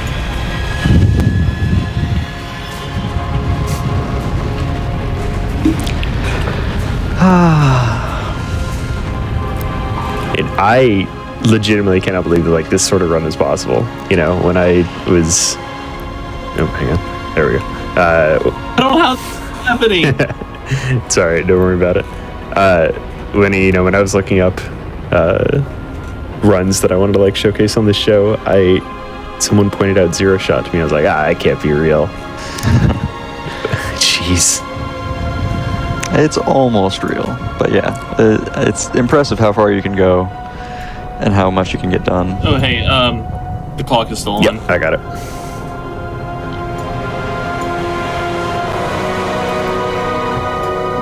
But yeah, if people are trying to learn this, what's the best way to try and pick this up? Well, there's HaloRuns.com that you can check out all the runs, all the extra categories. We got plenty now. We just had a website update kind of a few months ago that added a bunch of categories to all sorts of games. But you can also go to the Discord. We have links to a bunch of tutorials in the Discord. Yeah, you can always just hop in, ask questions. There's normally at least a few people in voice chat if you want to hang out. A bunch of cool guys in here. But yeah, spamming HaloRuns.com. But yeah, thank you for the run. Thank you for coming on and showcasing that. Thank you for having me. It was tons of fun. Of course. Yeah, I'd love to showcase some others from the series. I saw Kronos in chat talking about I think it was Halo 2 at one point. Oh yeah, there's a few good acrophobia runs, which is basically you get to fly around, and that it's super speedy. Like if you fly around too fast and hit a wall, you die. So it takes a lot of precision. That's a real fun one to watch. All right, I just have a couple announcements before we go to break. But your subs, gift subs, Prime Gaming subs, and bits help support the weekly HotFix content. Please consider supporting if you. What I was going to add that. I got. Please consider supporting daily content, but today, starting as of 23 minutes ago, as of midnight Eastern, until July 15th, GDQ's revenue from subscribers and bits cheered after taxes will be donated to GDQ, by GDQ, to Doctors Without Borders. And Games Done Quick Highlights is a channel that features highlights of these HotFix shows, exclamation point highlights to learn more about that. So we're going to go to a quick break, and we'll be right back with Crazy Gaming Days and Resident Evil 2 Remake. One last thing. Before we go. One last thing. So on the 25th, there's going to be a Halo Runs relay where there's 4 teams competing throughout the entire series of Halo. We're going to be running them back to back and competing against each other on different teams. Again, that's on the 25th, so it's during GDQ's main event, but we will have the VOD ready, and you can always watch that later. The 25th is actually the day before, so you're good there. Oh, it is? Yeah. Oh, that's great. Marathon before marathon. Perfect timing. Excellent. Yeah, it involves the entire FPS from release date. So starting at CE, ending on Infinite. 4 teams, 6 runners. No, 8 runners. 8 runners each team. The very best of the very best. It should be about an 8.5 hour marathon from start to finish. Awesome. Yep. Yeah, go check that out. Yep. And like I said, we'll be right back with Resident Evil 2 Remake. All right, welcome back, everyone, to the No Guns show of AIMBOT. So we just had the Halo Reach Zero Shot run. If y'all missed that, it's in the past archives here on Twitch, or you can go to youtube.com/gamesdonequick to catch all of the VODs after about 24 or 48 hours. But moving away from that, we've got a Resident Evil 2 Remake Claire A scenario, knife only, 60 FPS by Crazy Gaming Days. Take it away. Welcome on in, everyone. Today we'll be doing knife only Resident Evil 2 Claire A 60 FPS. This run will pretty much be a no gun show. It's all knife only. Pretty wacky dodges and little tips and tricks I'll be able to teach everyone along the way. You can pretty much start the timer in 3, 2, 1.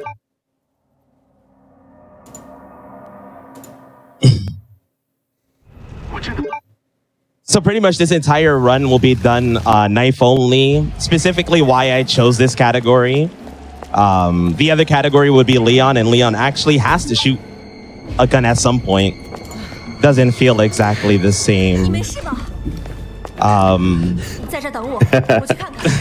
Besides that, pretty much we'll be coming up to one of the first strats and one of the riskier strats that I'm actually going to attempt.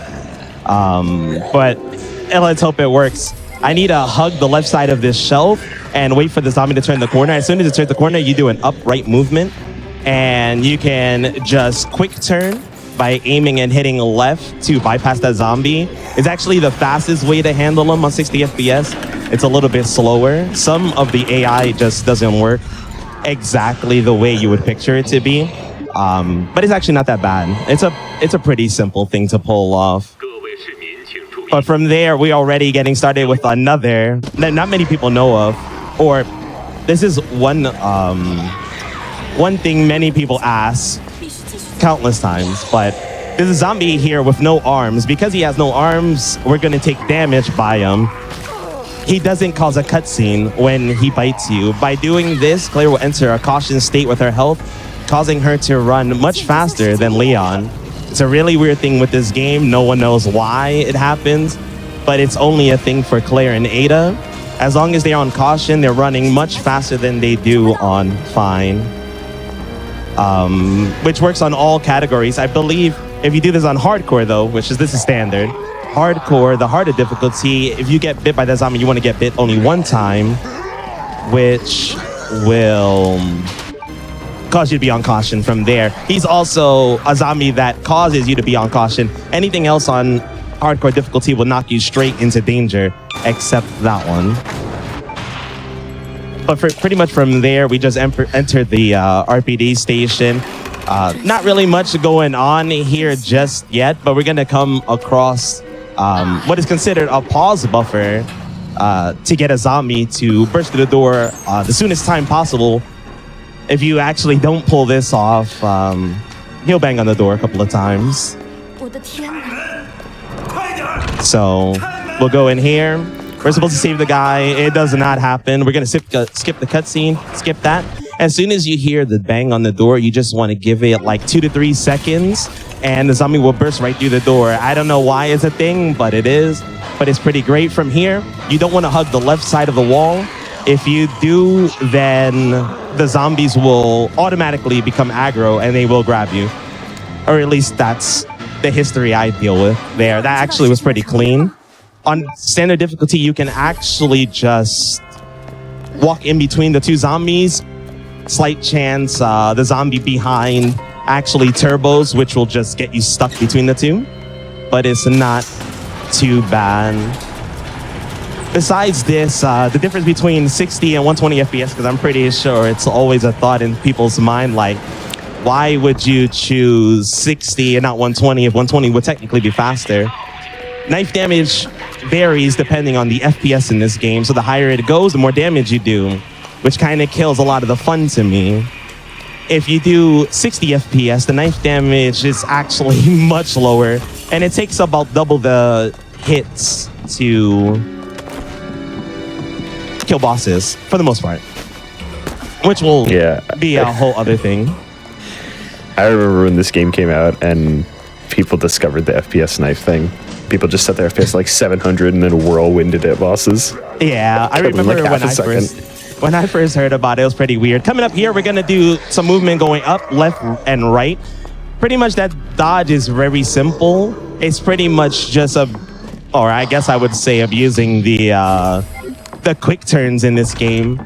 But if you go up 3 times, turn left, turn up, turn right, that zombie won't grab you as long as it doesn't growl beforehand.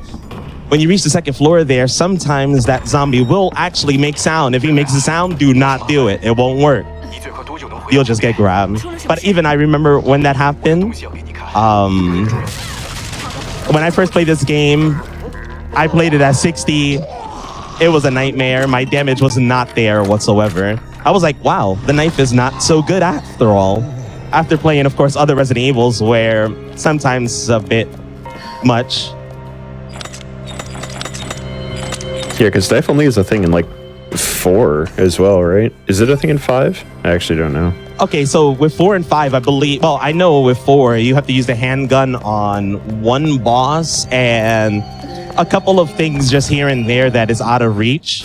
I'm gonna pick up this herb here for safety reasons. In 5, I believe is exactly the same way. There's some bosses that are just in the water or something where the knife can't reach and you can shoot it with the handgun. So technically, I guess those are handgun and knife runs mixed in together. Knife as much as possible runs. Pretty much. You knife what you can and you shoot what you can't. But those are still really good runs. Even still, 4 I actually just picked up, and that's been pretty exciting. All right, here we're hoping there's not a zombie back here. There is sometimes a zombie waiting for me here. He's not here today, but there's a zombie here. Call him Callahan. He loves to camp that door. If he camps that door, he can easily ruin your entire day. If he's there, he can be close enough where he'll grab you as soon as you walk through the door. Bad time. Luckily for us, was not there. But yes, the higher the FPS, the stronger it gets. I've done 400 FPS just to see what happens, and I've broken a knife in one swing. Another thing about this game, especially for people who don't really know about the knife run or the knife in this game, the knife is not like other Resident Evil games where they're like an infinite base. You can swing as much as you want. This particular knife actually breaks after a couple of hits. So you have to be pretty careful on exactly what you're doing with it at any time. Gonna dump that, pick this up, we're on our way. So far, this is actually not bad at all.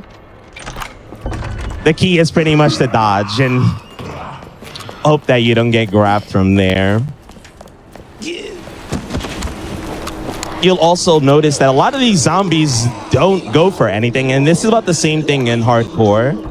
On hardcore difficulty, a lot of the zombies are just standing there for a bit. You can just stroll on by. The next time you see them, might be a little bit angry, but it's not that bad. All right, I'm gonna quick turn into this room, which I usually don't recommend, but we'll see how it turns out.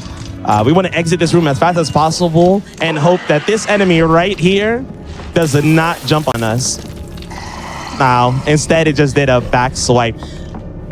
This enemy is very fast, and I will teach you a little bit about him soon. There's little tips and tricks to deal them out. It's still bad. So I notice that on the screen that I can see, it looks like there's a timer in the upper left, but they can't see that on screen. Yep. What does that? That's what does that pretty do? 'Cause much I know an difficulty SRT. adjustment is something in this game.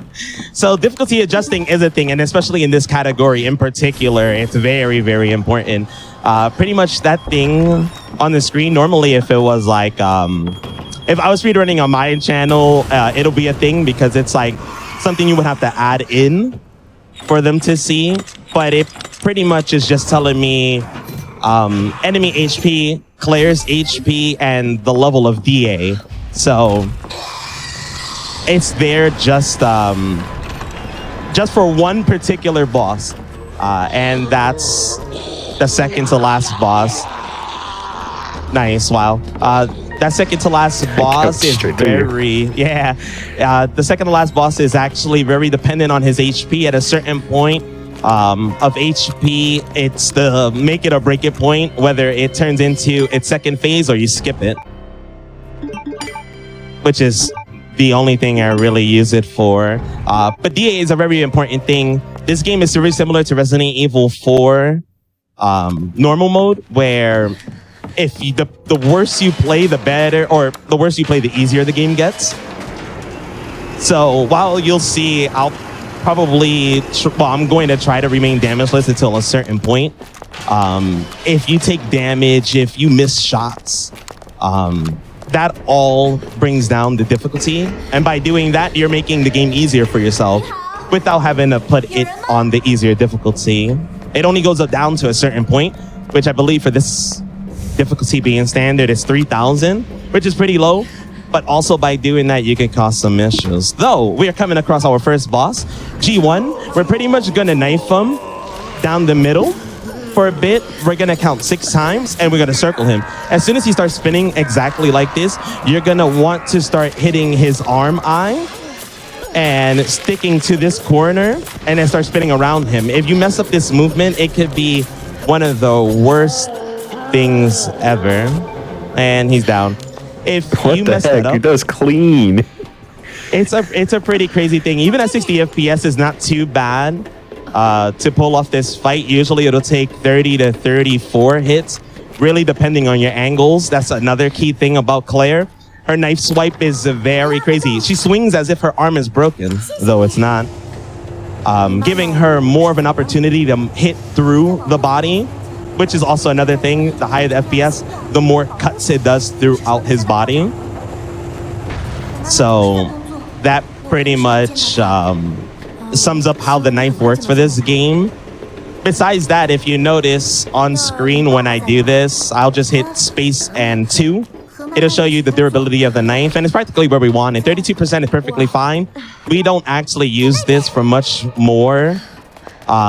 Besides a safety, just in case a zombie grabs us or something out of the ordinary. But it is pretty fast. But that boss in particular, if you mess that up, he can do like a complete spin and grab your head and throw you to the ground, which you don't want, which can be pretty crazy. Which brings us to the next crazy area, which is not the morgue. It's actually the room I just came out of. That room can be pretty tricky on the way back. You can see there's two, and those two enemies can make or break a run really easy. All it takes is for one thing to go wrong, and it'll grab you. So I'm gonna teach you a little trick that I figured out. If you actually slam into the door by holding right direction and don't move the mouse, that second one will never touch you. Huh. Unless you reach this door here. Usually it won't hit you, and that's because you'll just bypass it completely. Whether it does a jump back, which is one of the more dangerous attacks. It's either they jump back and jump on you, which is very dangerous, or you get exactly what I got, where it was pretty much hugging the corner up until I made it beside it, and it just spun around really quick to go for the slash. But that's also another thing. They're really fast if you don't look at them, which becomes a really key point of this run between the lickers and the dogs. If you look at them, it actually kind of screws with their AI a little bit, and they'll kind of bug out, like wondering why you're looking, which will cause them to kind of freak out a little bit. They'll stop in their tracks, whatever movement they're doing, for about a second or two, giving you enough time to get away, and they won't go for any attacks till then. Sometimes, though, you'll be met with some uncertainty there.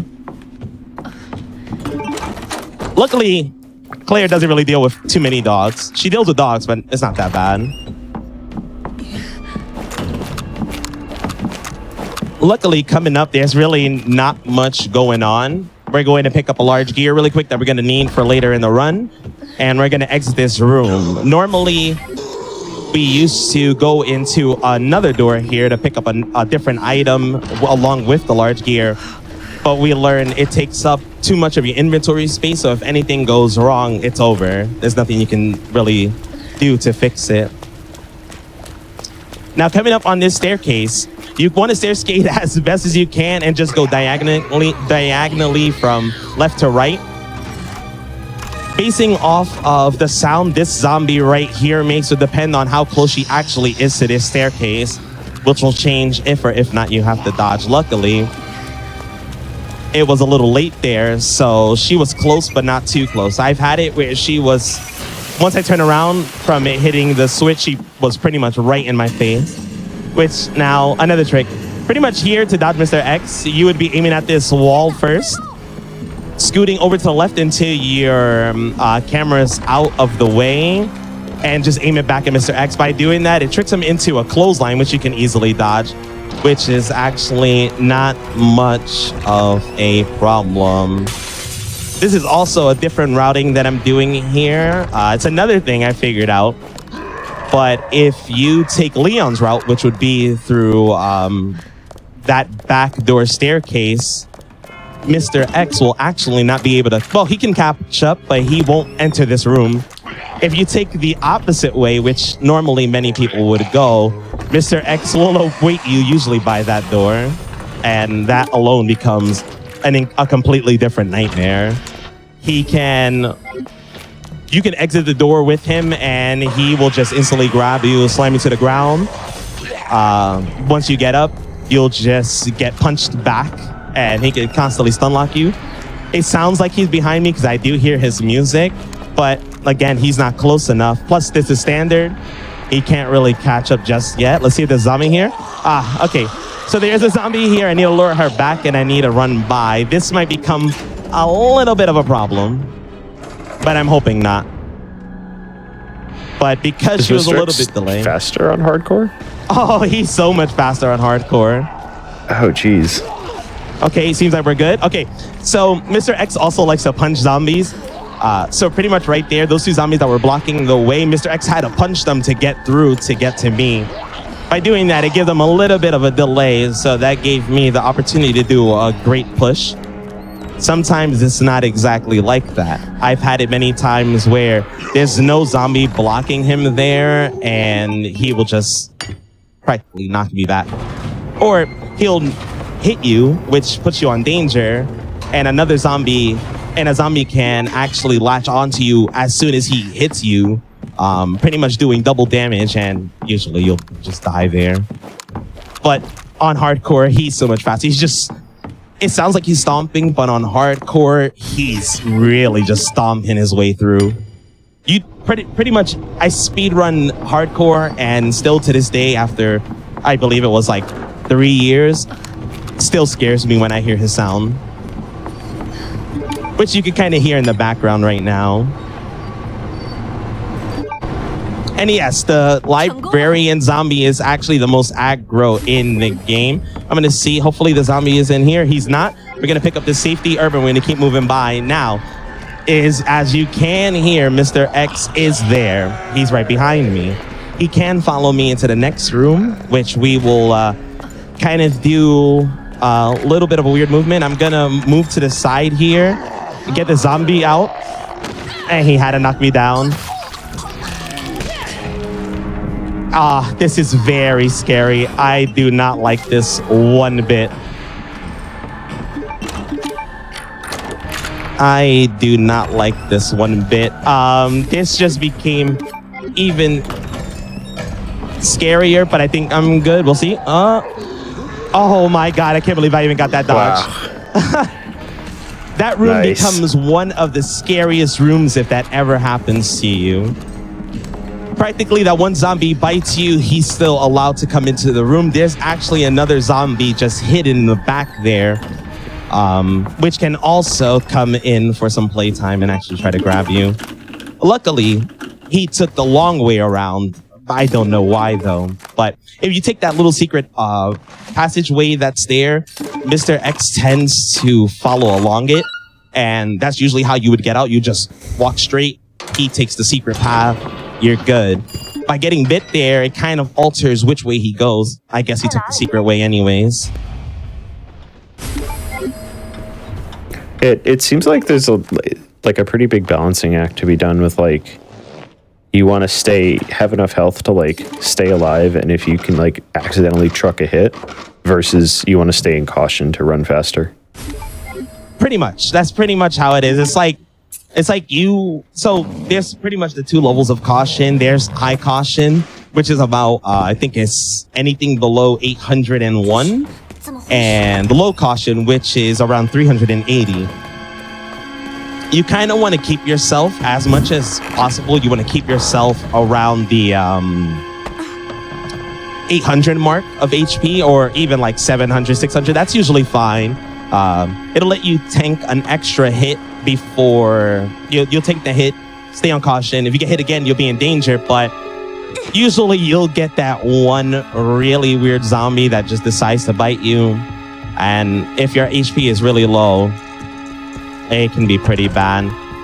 But yeah, it's pretty much all about balancing it. You want to balance your HP by staying on caution, but kind of make sure your caution isn't too low, especially for something like the library, since in the library, all it takes is you push the shelf and one zombie bites you, or Mr. X punches you into a zombie bite, and that would kill you. But if you're on that high caution, that would be the point where you hit danger and you could just heal really quick. Sadly, through here, there's not much to talk about. Sherry doesn't have really much. She's just an auto-scroller part. The funniest thing about Sherry is that for her to go faster on the staircase, you kind of got to wiggle her left and right on the staircase. It's silly. I was gonna mention that when you did it. It looks so goofy. It's such a goofy way. For so long, I didn't believe it. I'm like, there's no way that's making her faster. But apparently, that's exactly what it does. It speeds up her movement a little bit. I guess it's canceling her stepping animation. She's very slow, as you can see. She moves very, very slowly. It's kind of a bit odd, especially when the chief is super, super fast. And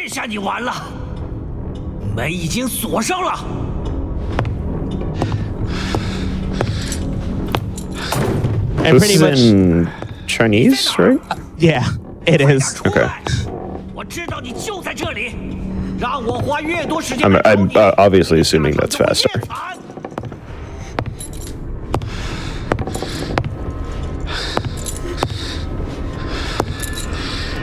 luckily, language doesn't really have a point in this game.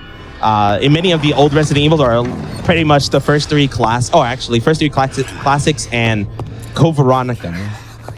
And I guess Remake 1 and 0, if you want to count those two along with them. Those require you to change your language to something different for text reasons.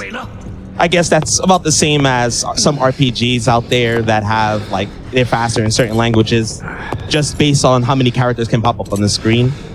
Resident Evil is usually known for that, but this game has nothing for language. You can play in any language you want, and it's perfectly fine. I mainly chose it just to avoid a lot of the language in the game. I like that you're just standing out in the open. He's like, show yourself. Yes, so it's really weird, but you can stand exactly on this side of the carpet. If you stand in this exact spot, pretty much right behind the carpet, but towards these Lego blocks, I guess, he can't see you. And I'm guessing they really did pay attention to detail with that. He's holding his right eye. That's what got burned, I guess. Or maybe it's the left. It's the left eye that looks burnt. But he holds his right eye for some reason. Especially at that point, he hits the desk. He stumbles onto it with his left hand, but holds his eye with his right hand. And he runs like that into the bathroom. I guess that's what causes him not to notice she's actually standing right beside him. Pretty weird, but actually pretty interesting. Countless times people would ask, like, why you're standing there? Is he gonna catch you? And you're like, I don't know, I guess. And once they see it, they're like, how? And you're like, I don't know. I wish I can tell you. I just don't know yet. So from here, we are going back into the garage. Pretty much we'll be exiting into the Raccoon City streets, and you'll get to see how we have to deal with dogs. But first, another backup herb. Okay, we're good. I'm going to pick up a second one. I usually like to keep two on me for reasons like marathons. You can actually get completely stun locked by a dog. Dogs in this game, again, are so speedy that it'll bite through you, knock you on caution, and instantly turn back around to do a cutscene bite, which pretty much just shows a cutscene, spins your camera around, she's holding her neck, gets a bit, and you can then run. Oh, and of course, Mr. X again. Luckily, Mr. X at this point is pretty easy to dodge. All you are trying to do at that point is run towards him, quick turn back, and dodge his first punch, and you don't have to worry about anything else. If this was hardcore, it'd be a completely different story. He's so fast that you have to dodge him 2 to 3 times. And pretty much here, we just want to dodge. Pretty good dodge. Pretty good dodge. That zombie in particular is a nightmare for me. In a runway, you actually shoot the gun. You would shoot him in the head before he even attempts to reach that gate, and you'll just have the guy knock the gate down. For knife only, you can't actually do that. So you want to lure him to the opening and then kind of turn to the left of the gate so he stays inside so you can just run in. Otherwise, you'll actually kind of get stuck between him, the other zombie, Mr. X, who's right behind you. And here are the dogs. So this dog line is actually pretty simple. You kind of want to run towards this dog there that's eating the body. By doing that, usually this is scot-free. You have no issues, but it's the next round of dogs that become kind of a pain. You kind of want to run towards this dog. If this dog doesn't run towards you, he luckily did. If he doesn't run towards you, he's just going to quick turn around and try to bite you. And even still, he almost got me off the cop car. From here, we're going to dodge this zombie. And this next dog is all about barking. He stopped barking. If that dog stops barking, you do not move off that bus. If he stops barking, he's moving towards the bus. He can do one of 2 variations of movement. It'll walk towards the bus and then jump at the door. Even if you don't approach it, it'll jump at the door. Or it'll approach the door, wait, and then run a big circle around, which then you feel like you just wasted your time waiting. Dude, I'm genuinely impressed, like, how much of this you have memorized. Like, various enemy, like, the amount of memorization that you have for the enemy patterns is really impressive. Thank you. It takes a lot to kind of run this category. When you compare 60 to 120, you kind of see that 120, along with its damage, also gives a lot more smoother movement. So to me, I feel certain enemies react better on 60 and some react better at 120. But everything feels a bit smoother at 120. So you'll pull things off that you normally wouldn't see. Sadly, for 60, you really need to keep in mind like every pattern, every single dodge, especially with the way dodges are now. Back when this category was first made, when the game released, we used to just aggro the zombie, pull them back, then run beside it.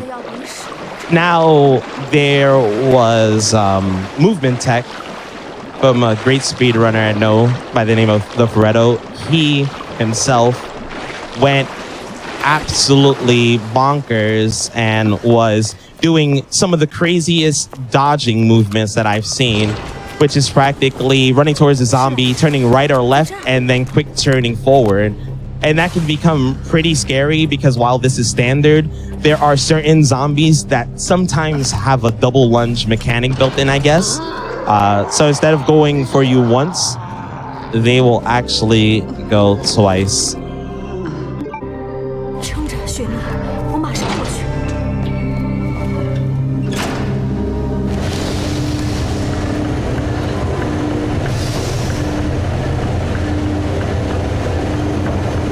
Oh, hey, I saw you aiming that gun. That ain't allowed here. But that's the beautiful thing, right? While you can't shoot the gun, you at least can move with the gun. Mm-hmm. That's actually something I didn't explain. I was gonna say, is it faster? Yes. So, the gun lets you stair skate in the game. Pretty much stair skating is aiming quickly in a rhythmic pattern, going down a staircase to pretty much go down faster than just walking. Which brings us to that dodge right there. That dodge is actually very rare and very hard to get.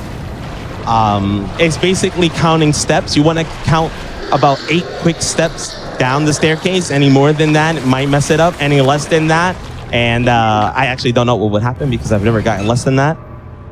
But pretty much you want to stair skate down. As soon as you reach the bottom, you turn right beside that zombie, and there's a chance he won't actually bite you.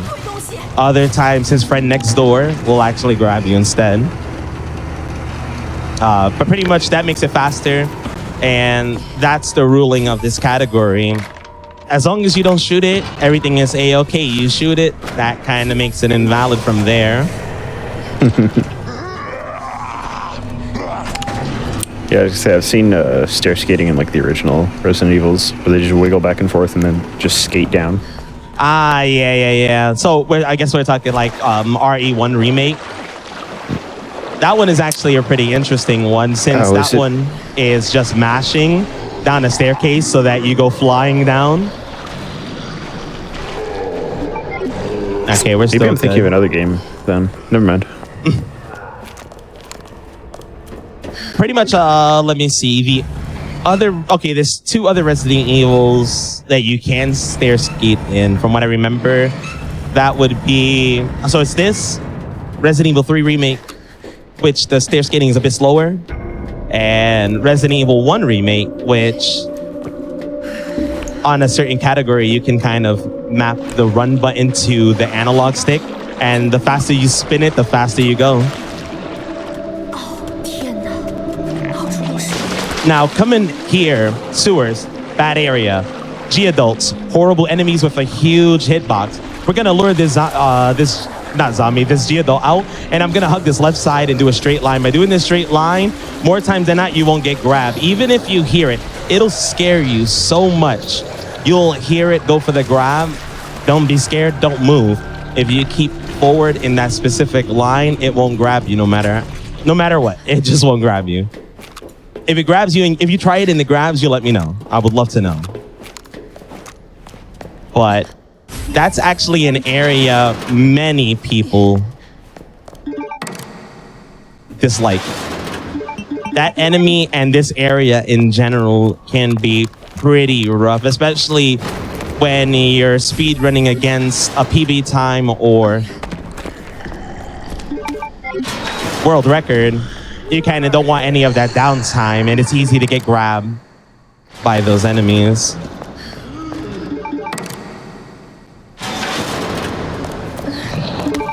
But luckily, again, there's not much else here. We're pretty much going to go backwards, and in hope of going backwards, we also hope that the G-Adult is not right in front of the platform here. And it looks like it is kind of there. Okay, so it actually opened up. If it opens up its face, that's actually pretty good RNG as long as you can get by it. If you take the right side of it, or well, if you take your right side past it, if it swings the parasite that comes out of its head, it'll actually completely miss. If you take the left side, it'll hit you. Sometimes it'll grab you.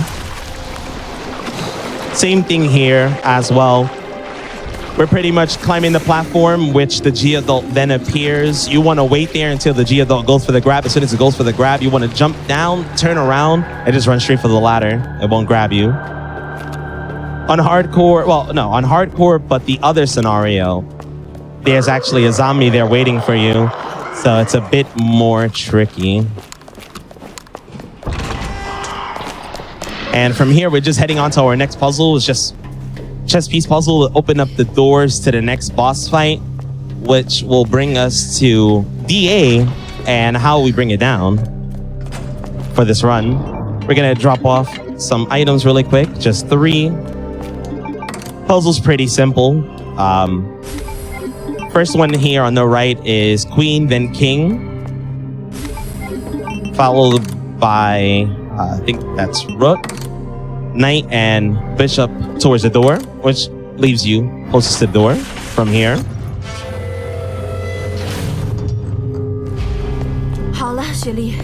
Before someone we actually head brought to the up. next... Oh, go ahead. Sorry, go ahead. You can go ahead. I was going to say, someone brought up something interesting, which I guess you really have to think about for this game. How much does inventory management matter to you? Is it all just if you accidentally put something in the wrong place, you like screw up your muscle memory? Yes. Okay. That's actually a really good question, and yes, that's very common. Inventory management is kind of important, but for this category, I would say it's more dependent on yourself. Everyone has kind of their own way of handling it for the most part. I handle mine's a little bit different, but you kind of want to have your inventory in a way where you'll always remember it. Sometimes I'll change something, like maybe not a knife really, but I'll move like one of those puzzle pieces, instead of it being on the first slot to the bottom right slot. That'll throw me off completely, and a different item will take its place, which will kind of throw me off as well.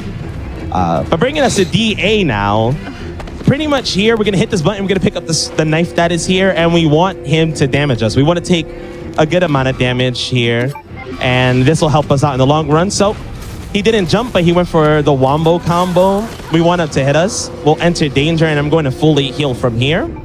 Pretty much this is all time dependent as well. You're waiting for the container to get into place. The container just reached this spot, so I'm actually gonna let him hit me one more time. We're waiting for that button to go red. Once it goes red, we're gonna wait for him. He's gonna go, and he actually went for a jump, but at the same time of doing that jump, I was actually able to hit that button. And from here, we just want him to growl and run, and we run beside him. From here, we're gonna hit this button.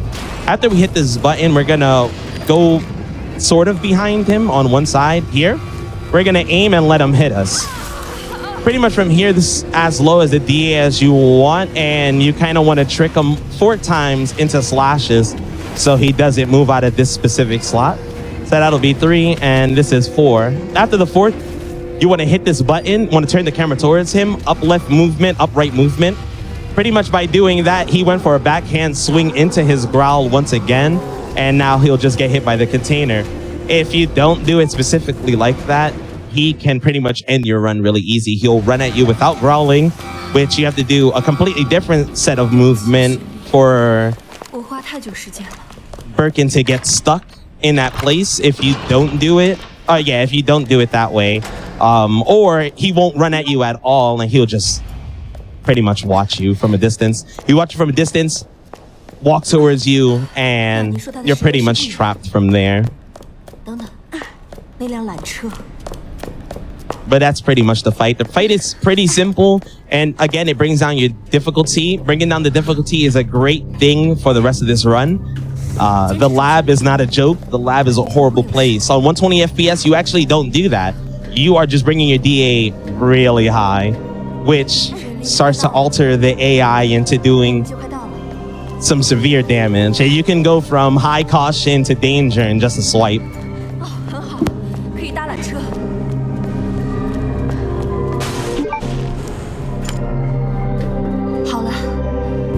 And pretty much now we're heading to the lab. Another really cool thing about this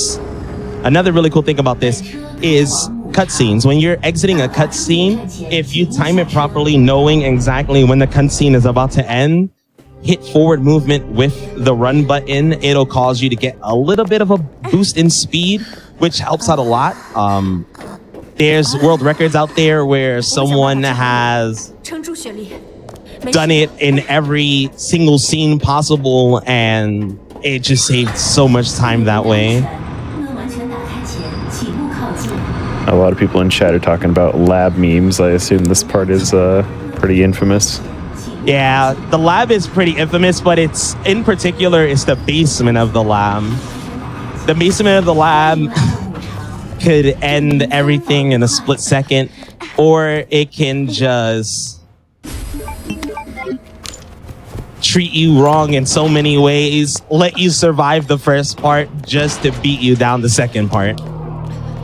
On this scenario in particular, it's very dangerous. If you do the second run of the game, which is sort of different, sort of not, that room, the lab in the basement, is actually pretty different. You get the signal modulator pretty early, so you only have to actually go through once with the enemies. Due to the scenario we're playing, we have to go through twice. And that's what really stirs all the trouble.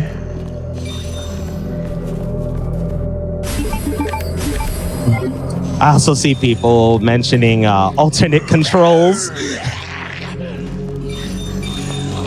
Hey, you've done runs with what, like Guitar Hero controllers, steering wheels, stuff like that? Yep, I've done multiple Resident Evil. I've done about 9 or 10 different Resident Evil runs using a steering wheel and a Guitar Hero guitar. I'm very fond of both. They're really fun. I've also been working on doing a no save, no damage, knife only hardcore speedrun of this exact category on a Guitar Hero guitar. Jeez. And it's pretty wacky. There's so far I've gotten by every enemy without damage. The only part that becomes a headache is the final boss, which pretty much requires a certain amount of damage done before it'll do exactly what you need it to do.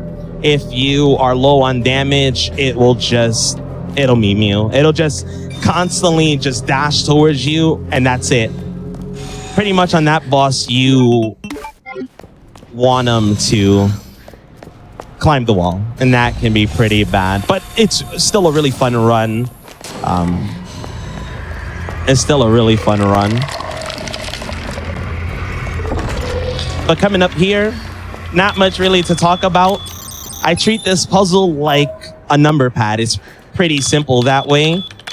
You pretty much want to do 3123, 2067. You get it. It's pretty simple. I remember how difficult it was my first playthrough. I was like, how would I remember these lines? I don't even get it. But it's actually not that bad. Now, before the G2 fight, I picked up a blue herb. We're actually going to pick up this red herb here. We're going to mix these together, and that will be used in a little bit. From here, we have another puzzle. It's also pretty simple once you get it. If you mess this up, it's a nightmare to fix. It's taken me about 10 minutes to fix this puzzle once I've messed it up. But it's pretty much for first run, it's red, green, blue, red, green, blue, red, green. Second run, I believe it's blue, red, green, blue, red, green, blue, red, green. That one actually sounds much simpler.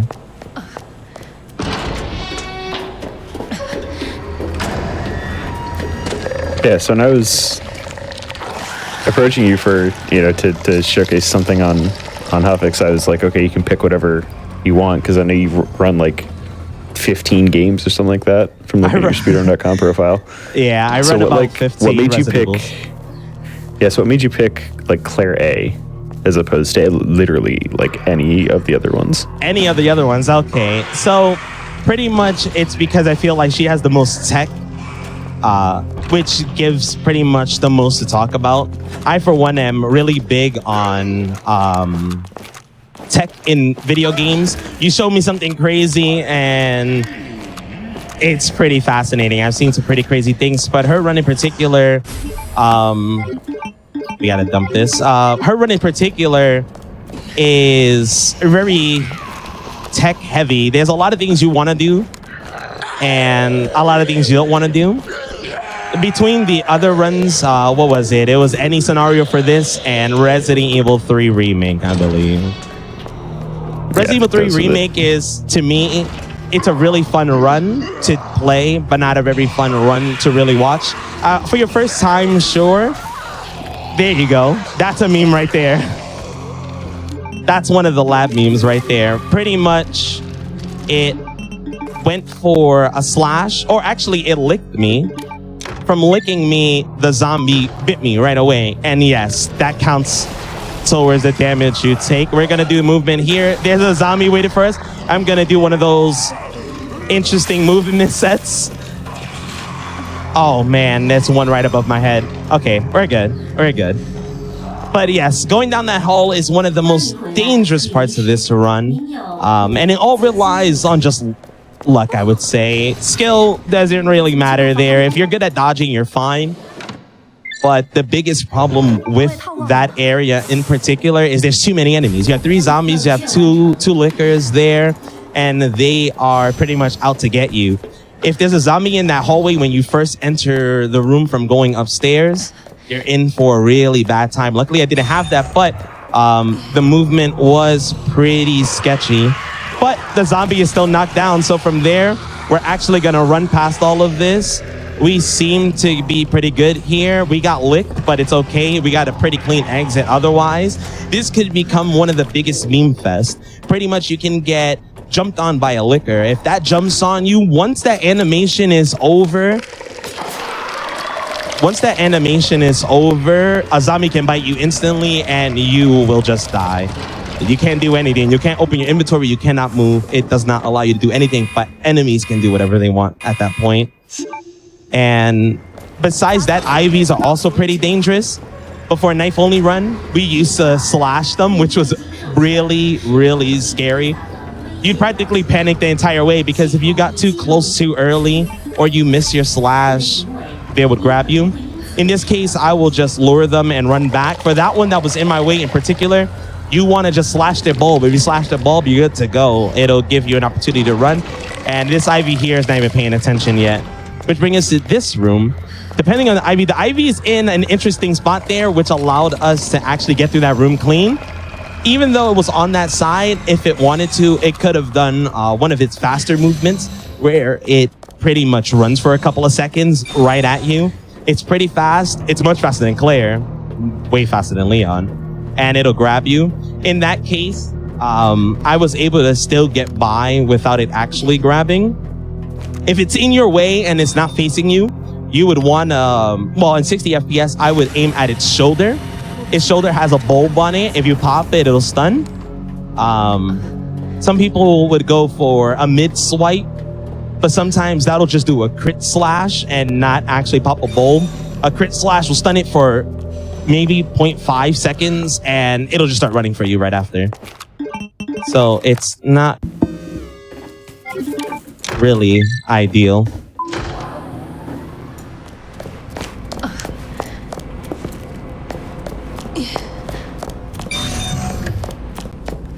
And we are pretty much coming up to what people would consider one of the worst boss fights this game has to offer. It's a very dangerous boss fight. Even on 60 FPS, it becomes even worse. I'll explain it as I go, but this one can be really tricky. You pretty much don't want it to enter phase 2. You want to go from phase 1 to knock it down into phase 3. If it enters phase 2, you will regret every single second of this game. But we'll see now. I'm going to swipe the leg eye one time. I'm going to swipe its body a couple of times. We're going to step back. We're going to step behind it. I'm going to wait for it to crash its arm. We're going to try to pop its back eye, which we did. That's perfect. I'm going to wait for a certain animation. I'm going to start circling it like this. Pretty much from circling it, we're going to aim up high. And we're going to keep circling for a bit. Pretty much I base this off the knife durability. Once this knife is ready to break, that means I'm ready to end this fight. So he went for that slash. I'm actually going to lure him into another arm slam. From there, we want to do 3 swipes. Let's see. Nice. And pop his leg. Nice. From there, you just want to move behind it. You want to do 12 slashes.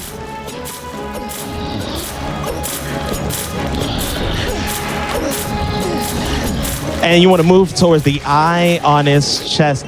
The eye on his chest actually takes the most damage. And at the same time, I'm swiping him from the side. By swiping him from the side, you're actually hitting multiple zones of its body. And we might be able to one cycle it. And that's a 1 cycle, which is very, very clean.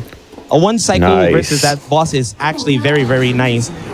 Kind of hard to do on a 60 FPS run. If you don't 1 cycle it, it's not too much of a big deal. It happens all the time. It happened to me all day practicing.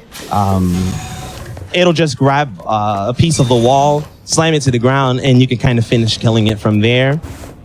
In my case, because of that little circle technique, you're pretty much lowering its HP to about 60%, or as I said, if you're on a console, you can actually just time it by a knife. You want to take a full durability knife, about 96 to 100%.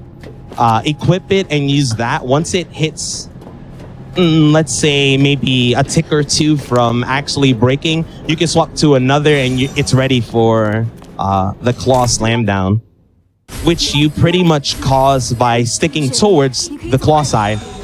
If you stay on its right side where the little arm is, he will just raise it up and go for a full slash, which isn't so fun. It's not a fun thing.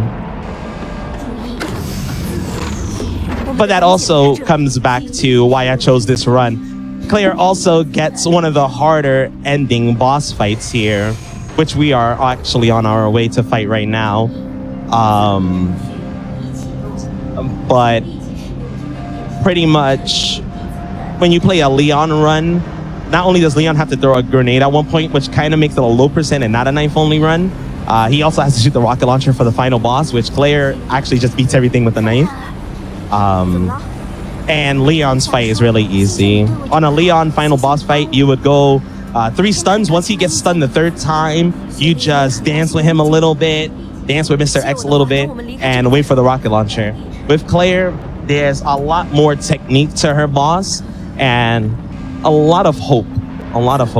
Because if it doesn't do exactly what you wish for, it could become one of the worst things you encounter. From here, I'm going to pick up another knife. This is just safety precaution. Again, knife durability plays a big part in this game and in this run. On hardcore, you can use the infinite knife, and that's a-okay. You can use all these durability knives for just basic enemies, but in this category, you don't want to waste your knives like that. But we'll be getting rid of a couple. With 2 full knives, I can actually dish out a ton of damage without much of a care.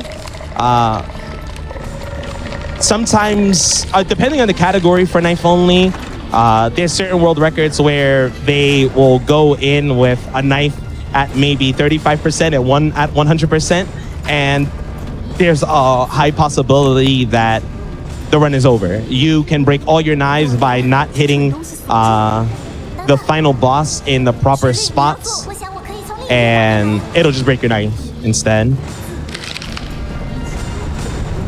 pretty much from here, Sherry got to open the door for us. It's going to take a while. Because of this, there's 2 Ivies that are going to spawn. There's this one and one behind me that will happen. I need to drag this one to the same area as the one that's about to fall here. We're going to wait a little bit. We're going to wait, and I'm going to get grabbed.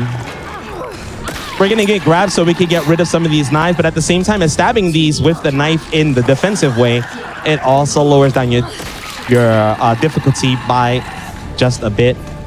From here, we're looking at the timer. You pretty much want to wait for about 8:48, 8:47. She'll open the door. We're going to quick turn past her. That's the fastest way you can do it. If you look directly at the door as it's opening, there is a chance you won't be able to get by, and the Ivies can turbo. From here, we'll just lure them back. That zombie is one of the zombies I mentioned earlier that actually pulls off double lunging. Sometimes, and it's really random, so you never know when to expect it, you can actually do one of the movements I mentioned before, down, right, up, and by doing that, you can get by it really fast. There's a slight chance it'll double lunge, which will pretty much go from one animation into the next and grab you. Another big problem is that there's actually fall damage in this game. Probably noticeable more early in the run.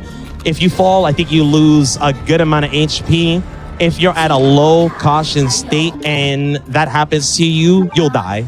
You'll just fall to the floor, get knocked in danger, get bit, you're dead. We're gonna unequip the gun and we're gonna equip one of the good knives. And this is the last boss fight here. We're gonna stand in this exact spot, just look at it, you'll see it, wait for him to jump down. Once he jumps down, we're gonna go for some slashes towards his eyeballs. That's pretty much the weak spot. So I'm gonna get a slash here, move left to get a slash here. I'm gonna move beyond this light here and wait for him to stop the wombo combo. From here, I'm gonna do a up slash, a down slash, a circle around him. This is very, very particular. We're gonna get some slashes in, we're gonna move past that attack. That attack is very good.